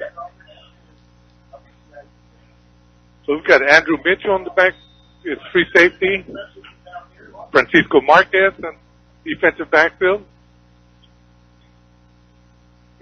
Back to pass is Youngers. It's a heavy rush. Gets away from some defenders. We'll turn it on. We'll get out to the right side. Has some room to run. He gets the first down and knocked out of bounds. Out around the 30-yard line, maybe extended past the 30. We'll see where it goes. They're going to put it at the 31 and the first down. Ooh, a gain of 21. Almost broke that. Tavo Ayala finally pushed him out of bounds. Youngers played the entire game at quarterback. Gets a 21-yard run, and he's looked pretty fresh even after all that. Puts him on the plus side at 24 yards now on 9 carries. First and 10 at the 31. 2:33 to go in the game. Youngers, inside handoff, up the middle, then breaks out to the outside as Rodriguez. Turns it on the far side, gets across midfield, finally going to be ran out of bounds, and Nathan will get all the way down to the Tiger, to then stop the end of where they're going to put it, about the 42-yard line of the Tigers. Yeah, Andrew Mitchell finally pushed him out of bounds. But that was good misdirection for the Eagles. 27 yards on that one for Nathan Rodriguez. First and 10 for Southwest. It's now the Tiger 42-yard line with 2:16 to go in the game. Imperial leading it 28-7, but this Eagle team not giving up. Youngers at quarterback. Fakes the handoff. Goes out. Rolls out to his right. Throws over the middle. Intercepted. Going to be intercepted by J.J. Jimenez. And the Tigers defense holds again the third interception of the night by the Tigers. Oh, there's his mom. I see his mom. I don't see his dad. She works out there with us, nurse. So interceptions tonight by Pablo Moreno, by Tavo Ayala, and now an interception by J.J. Jimenez, freshman defensive back. Yeah. And the Tigers have turned away the Eagles once again. And they took over possession with a minute 58 to go. Hopefully we just take a knee, no? I think we'll have to move it some, though. I think they have two. Yeah, we have 2 timeouts. Okay. So we'll have to try to get a first down on this to call it good. Let's see. Same front line. Costello at center. Horner. Oh, we do have that JV player playing the right tackle. Mendiola's still a quarterback for Imperial. And I'm just going to go over the right side to is it Shaw or is it Perez? I can't look. I tell Perez. it to be Perez, Yeah, Perez. and he'll get out to the 35-yard line. And that will be called by Southwest. With 1:45 to go in the game, it's Imperial 28, Southwest 7. We all love an expert. We've got a roof expert, a plumber, a great mechanic. The list goes on. Imperial Valley Allstate agent Julie Oliver is your local insurance expert that knows the community. You'll get advice that you can trust to help you select coverage that's best for you. So whether it's protection for your car, home, boat, motorcycle, or more, Julie is here to help. Call your local Allstate agent Julie Oliver today at 760-353-5800. That's 353-5800. Julie says, please stay safe and healthy. You are in good hands. Subject to terms, conditions, and availability.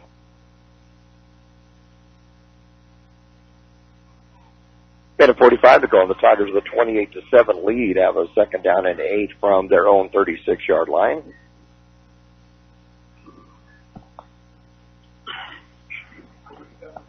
Tigers will have 2 wide receivers to the right side, and now 2 split off to the left as Perez stays in the backfield to the right of freshman quarterback Reese Fendiola. Fendiola goes back to pass. Going to go deep. Throws it deep. Has Nichols in and out of his hands at the 30-yard line. Back defensively, helping to break that up. Jared Marujo. Incomplete. It'll be a third down and 8. He stayed right with Nichols. Oh, I wish he would have tried to get it up here instead of way down this way. He would have had a better opportunity. Yep, you're right. 25th pass tonight by Reese Fendiola.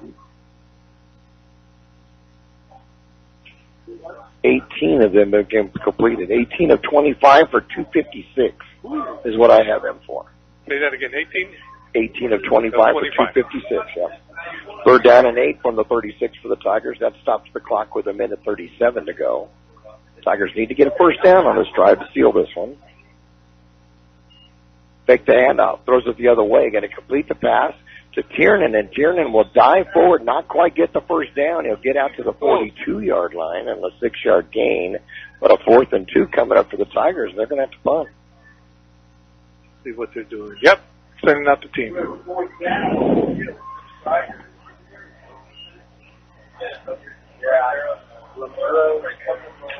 So 19 of 26, and how many did he gain then? 6 yards on that one to 262 yards now.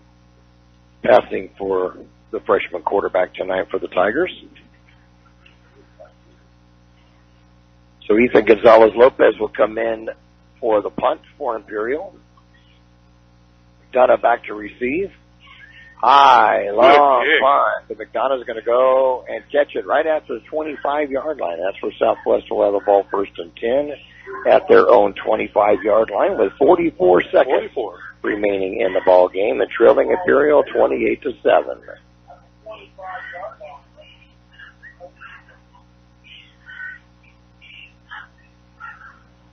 Well, good showing for the Tigers tonight. The only bad thing is losing Ty Bishop. Yeah, I really hate to see that. Hope it's nothing serious. The Youngers, a quarterback, will have McDonough to the left side, or correction, to the right side of them. As flanking out to the left side will be William Lillian. Back to pass Youngers. Sets up in the pocket, gets flushed out of the pocket now, and going to pass on the run to the far side, get it completed at the 35-yard line. Looks to have the first down as it's completed to Jonah Estrada on a gain of 11. Did they? Yeah, gain of 11, first down. Yeah, Campos finally finished him off, but not till after he gained the first down. 154 yards in passing for Youngers tonight. Goes back to pass once again. Sets up in the pocket. A lot of pressure. Throws that to the near side. Intercepted. Be the 4th interception of the night. Tiger Ochoa will get the interception, and that will be it. The Tigers will be able to put this one away. Little Tiger. Woo! For Ochoa, that is his first interception of the season himself. Career. First career, yeah, there you go. Ah, good kid. I love him. We had four picks tonight by the Tiger defense. And that will be it, as the time will just roll out. The Tigers will come out and congratulate Southwest for playing a hard-fought ball game. I think the Tigers need to take one more knee, and that'll be it. That'll be it. An entertaining game here in Imperial, with the Tigers going to come away with a 28-7 victory. I'm glad that guys that don't get a lot of playing time got to get. Yes, it's good to see guys get in there that don't normally get playing time, and then some of them stepping up and making some big plays as well. And the JV players that came out, what an awesome job by them. So Vindiola will take the snap, take a knee, and that'll be it. Final score here in Imperial: the Tigers will pick up a 28-7 win over Southwest for their 6th victory of the season, and hopefully a 2-game win streak to head into the playoffs. We'll take a look at the scoring and the stats as our post-game show continues in just a moment. Start the day off right by having breakfast at the Broken Yolk Café. Once again, voted best breakfast in Imperial Valley by you, our customer. Thank you. Now remember, Broken Yolk strives every day to bring you great service and great food, still preparing everything fresh daily. Open for breakfast and lunch 7 days a week from 7 a.m. till 2 p.m. Log on to Broken Yolk Café and join the club, or order your meal online. Broken Yolk Café on North Imperial Avenue in El Centro. For over 60 years, the Imperial Quarterback Club has supported all sports teams at Imperial High School. The money they raise goes a long way, keeping our kids busy with school activities. Members are parents and community people who care and want to donate their time. If you would like to become a member, call Betty or Larry Zinn at 760-355-1312. That's 760-355-1312. The Quarterback Club wishes the Imperial Tigers a great season. Go Tigers! Start the day off right with your favorite drinks from Brick House Coffee, next door to the Brick House Deli. Brick House Coffee has so many drinks to choose from: hot drinks, blend drinks, or cold drinks, including the best tea in the valley with different flavors. Open daily with a convenient drive-thru. And next door, the Brick House Deli with big, bold, fresh flavor. The Valley's premier deli, serving breakfast and lunch. So come visit them both at Lisa Tucker Center on West Ayton Road in Imperial. Tigers will come away with a 28-7 win over the Southwest Eagles tonight, and they began the scoring with 1:02 to go in the first quarter on a 6-play, 31-yard drive using 2 minutes and 58 seconds off the clock. Seth Shaw with a 6-yard touchdown run, and with a PAT it was 7-0 Tigers. And then just a few minutes later at the 9:02 mark of the first half, a 7-play, 55-yard drive, again taking 2 minutes and 58 seconds off the clock, and again a 6-yard touchdown run by Seth Shaw. And it was 14-0 Tigers. They would make it 21-0 by halftime with a 10-play, 56-yard drive on a 2-yard run by C.J. Tiernan. And with the extra point, 21-0 halftime lead for the Tigers. They would make it 28-0 on an 11-play, 78-yard drive using 3 minutes and 40 seconds off the clock. A 3-yard touchdown run by Jeremiah Naylor, and for Jeremiah, that was his 4th touchdown of the season. And with the extra point, the Tigers led at 28-0. And Southwest then would get points on the board with 7:26 to go in the game on an 11-play, 96-yard drive after a blocked field goal. And that drive took 3 minutes and 34 seconds, capped by a 30-yard touchdown pass from Logan Youngers to Nate Smith Jr., his 5th, or make that 6th touchdown catch of the year, and for Youngers, his 13th touchdown pass of the season. That gives us the final score of 28-7. For the Tigers, passing, Reese Vendiola. Hey, Christopher Naylor is waving up to us now. His son Jeremiah playing on the ball club and doing quite well. The freshman quarterback for Imperial, 19 of 26. 262 yards and no interceptions. Outstanding job by the freshman quarterback. He would have, and trying to, let's see, we'll try to add these up. We'll get back to getting the passing. Yeah. There's a lot of different receivers getting stuff. Rushing for the Tigers, though, Seth Shaw had 39 on 8 carries and 2 touchdowns. There'd be C.J. Tiernan 4 carries, 12 yards, and a touchdown. Jeremiah Naylor would have, he would have 29 yards on 9 carries and a touchdown. And then Alejandro Perez, 3 carries, making 4 carries for 10 yards. Andrew Hendricks, 9-yard loss on a fumbled snap on 2 carries. He would have -3. And then Reese Vindiola, 3 carries, -9. So the Tigers rushing would have, 51, 80, 71, 81, 88 yards rushing, looks like. The 262 passing, 350 yards of offense for the Tigers. Nice to see that. Yeah. And just to quickly look at Southwest, Logan Youngers would complete 16 of 26 on the 9, 154 yards, but 4 interceptions. Then in the rushing department, 83 yards. That's 32 on 8 carries for Esteban McDonough, 24 yards on 9 carries for Logan Youngers, and then 3 carries, 27 yards from Nathan Rodriguez. So their total 237 against the Tigers 350. But those 4 picks were big by the Tigers defense to come up with the 4 interceptions against Logan Youngers. The 237 yards. That's 262 yards passing for Imperial. No, the offense for Southwest. Yeah, they got 237 yards, 154, but I'm passing, yeah. And most of that was in the second half, as he had 62 yards in the first half, and then ends up with 154. So the Tigers come up with a big victory tonight. Great to see the Tigers end the season on a good note, coming up after their losses to Brownies and Centro, come up with victories against Calexico and Southwest to end the season at 6-4, and hopefully we'll find out in the next day or two whether the Tigers really go into the playoffs. We'll take a look at our defensive stats. George will have that for us in just a moment. When it comes to great Mexican food, El Zarape restaurant in Imperial should be number 1. Because they do it right. From special quesadillas to 17 different burritos, not including 8 different breakfast burritos. Yeah, they have one you will love. The food is great, the service even better. Breakfast, lunch, and dinner at El Zarape, still offering curbside service. Call 760-355-4435. El Zarape Restaurant in Imperial.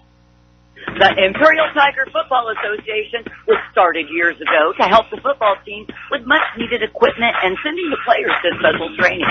Now, through their fundraising efforts from the past and now, the Imperial Tiger Association is proud of what they have accomplished and what they will continue to do in the future. They're always looking for new members. You can call Victor at 760-960-6317. That's 960-6317 if you're interested in helping out. Go Tigers! 8 Express in Imperial is your one-stop convenience store with full-service car wash, gas, and diesel. It's the place for all your snacks, cold drinks, and ice-cold beer.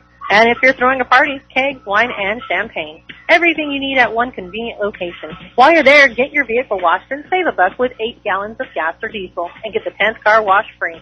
Yes, 8 Express is your one-stop convenience store at the corner of Highway 86 and 8 Road in Imperial.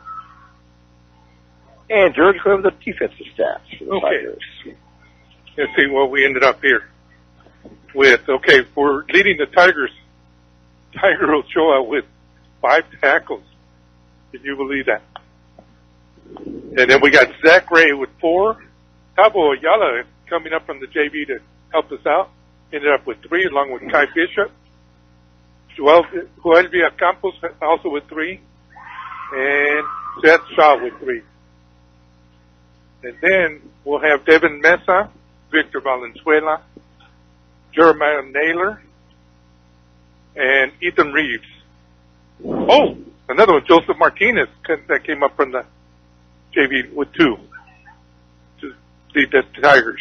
And Connor Apodaca, I got to mention him. Diego Valencia, Ivan Garibaldi, and Andrew Mitchell. That gets some playing time. Each ended up with a tackle. Very good. I've been able to get individually receiving for the Tigers, and we'll have that coming up in just a moment.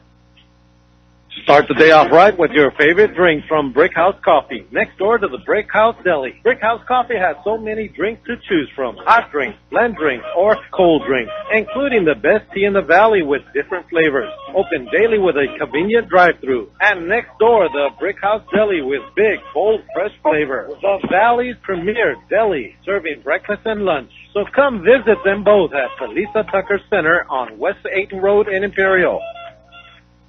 We all love an expert. We've got a roof expert, a plumber, a great mechanic. The list goes on. Imperial Valley Allstate agent Julie Oliver is your local insurance expert that knows the community. You'll get advice that you can trust to help you select coverage that's best for you. So whether it's protection for your car, home, boat, motorcycle, or more, Julie is here to help. Call your local Allstate agent Julie Oliver today at 760-353-5800. That's 353-5800. Julie says, please stay safe and healthy. You are in good hands. Subject to terms, conditions, and availability. And we've got head coach David Shaw up here with us. Congratulations. Great victory tonight for the Tigers. Thank you.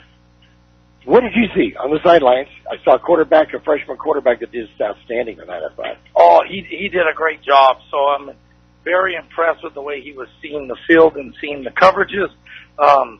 We jumped out to a good lead at 21-0 at half, I believe. And then, we scored right away, and we scored on the second drive of the second half. So I thought it was important that we got some seniors in. Mm-hmm. We always like that on senior night. They, I can't say enough about them. They, they may not play that much during the year, but on senior night, we always want to get them in because they're just they're every much as important to our program as even the kids that are starting. And they deserve to get in as well because they work hard. So very proud that we got them in. Great to see the seniors do well. And he had some players come up from the JV that did outstanding tonight as well. Yeah, I saw that. I saw, I think, if I remember right, Octavio Ayala got an interception. Right. As well as J.J. Jimenez. He got an interception. Right, got an interception. He had 4 picks tonight in the defensive backfield. I thought the defense I thought was very strong, especially on the rush game. Against Southwest, they really shut their running down. Yeah, you know what, Coach Vic Cruz Jr., I believe all year, our defense has been, it's been a strength. Yeah. Even in the games we've lost, we've been able to hold opponents, I think 28 would probably be the most that someone scored if I can remember right. He's done a great job, and, very excited. We got 9 of those guys coming back. That's what's always nice when you have returners. Yeah. Now you've got the season now ends regular season. How about the playoff? What does the picture look for that for the Tigers? Yeah, you know what? I think, as of today, we're sitting at 9. Mm-hmm. At 8, I want to say it was Al Cap. So we played them in the Kickoff Classic. Right. Okay. So I think it's kind of flip and flop. I don't know if you guys are looking, if you're looking on MaxPreps or it's CIF is the one that. Okay. So the last time I looked, it was Al Cap. So if we draw them, that's going to be a very good game for us. A very, definitely a good game for us. Well, when you saw them in the preseason too, before the season started, you got to see what they had. Yeah, and when they had their ones in, and we had our ones in, it was about 7-7. Yeah. So we ended up pulling away, but I know they had a big game against West Hills actually.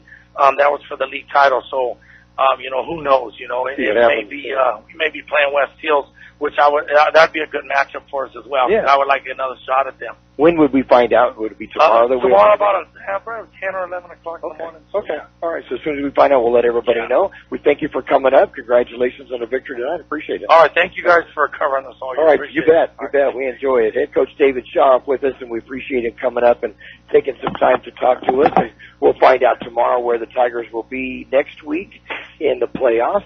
And we'll take a look at, I do have the offensive stats for receivers. Want to make sure to get those in, and we'll have that in just a moment. For over 60 years, the Imperial Quarterback Club has supported all sports teams at Imperial High School. The money they raise goes a long way, keeping our kids busy with school activities. Members are parents and community people who care and want to donate their time. If you would like to become a member, call Betty or Larry Zinn at 760-355-1312. That's 760-355-1312. The Quarterback Club wishes the Imperial Tigers a great season. Go Tigers! Start the day off right with your favorite drinks from Brick House Coffee, next door to the Brick House Deli. Brick House Coffee has so many drinks to choose from, hot drinks, blend drinks, or cold drinks, including the best tea in the valley with different flavors. Open daily with a convenient drive-thru. And next door, the Brick House Deli with big, bold, fresh flavor. The Valley's premier deli, serving breakfast and lunch. So come visit them both at the Lisa Tucker Center on West 8th Road in Imperial. 7 different Tiger receivers caught a pass tonight, and here's how that went in no particular order. But I do want to point out Jesse Nichols, 7 catches, 79 yards. That is by far his best game this season. There were 3 catches for 64 yards by Dominic Suarez. And man, he turned the Jets on that one play on the far sideline. There were 3 catches for 19 yards by C.J. Tiernan, 2 for 9 yards by Alejandro Perez, and then 2 catches for 38 yards by Frankie Lopez, 1 catch for 37 yards by Seth Shaw, and 1 catch for 6 yards, his first catch of the season, Mario Jimenez. And we want to point out again the 4 interceptions the Tigers would have tonight. Pablo Moreno came up with a touchdown on the scoop and goes 62 yards last week on the fumble recovery. He has a pick tonight. There was an interception by Tavo Ayala, who was brought up to the varsity tonight, gets an interception tonight. There was an interception by J.J. Jimenez, his first of the year, and an interception by Tiger Ochoa. You love seeing the picks when our guys can get those, and 4 of them tonight by the Tiger defense, who comes up a 28-7 win. When you think about the Tigers, twice though came down, they were at the 1 yard line and tried to go for a field goal instead of scoring a touchdown because you didn't want to rub things in at that point. And then we got down to the 9 yard line again. Probably could have scored offensively, but didn't. So the 28-7 is impressive. It could have been a little bit more for the Tigers, I think. Yeah, no, they had good showing, and I'm glad that they did what they did, because you don't want to show somebody up like that. No, not at all, not at all. That was a happy time for seniors tonight on senior night, and come away with the victory, 2nd in a row for the Tigers after their win last week against Calexico. They will end up 2-2 in league play, and then we'll have a 6-4 record heading into the playoffs, and we'll find out tomorrow where the Tigers will be at. Final scores elsewhere around the valley. Calexico defeats Spencer Memorial 34-30. Wow, what a game that was in the Battle of Calexico. There was a final score, Palo Verde 34, Mountain Empire 21, and then the bell game. Final score, Brawley 34, Central 21. In the bell game, and Brawley wins the Imperial Valley League Championship along with the bell game. They take the title from Central on the IVO. After 3 years, I think the Spartans had held it, and Brawley gets that back, so congratulations to the Wildcats. Wow. That pretty well does it here. Any final thoughts? Well, we need to thank everybody at the studio. Yep. For all their help all year long. Okay. For putting us on when we have to test everything. And make sure that everything's running well with it. Yeah. And Kurt for all the updates that he gives us on other scores. And Gene and Carol for allowing us to do this. Right, and Kurt coming up with the scores when we need those. I love giving those to everybody and kind of keep everybody abreast of what's going on so you can enjoy those Friday nights. Thank Lee Elder for always checking in with us back in Ohio. As cold and rainy as it may be back there, and as late as it is, because you have to have 3 hours back there for him, but we sure appreciate him tuning in. Bill Teets. And again, Elijah Brown, watch his name and watch what he does at Modern Day. #1 team in the country, Bill's nephew, and we're just looking for great things from Elijah. So just when you ever see Elijah Brown, make sure that you remember that Bill Teets, who was in the class of 76.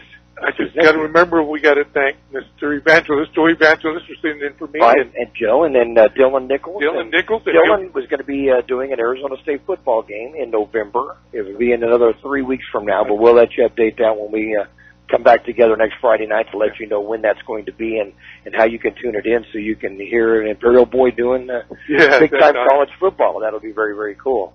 So we thank everyone.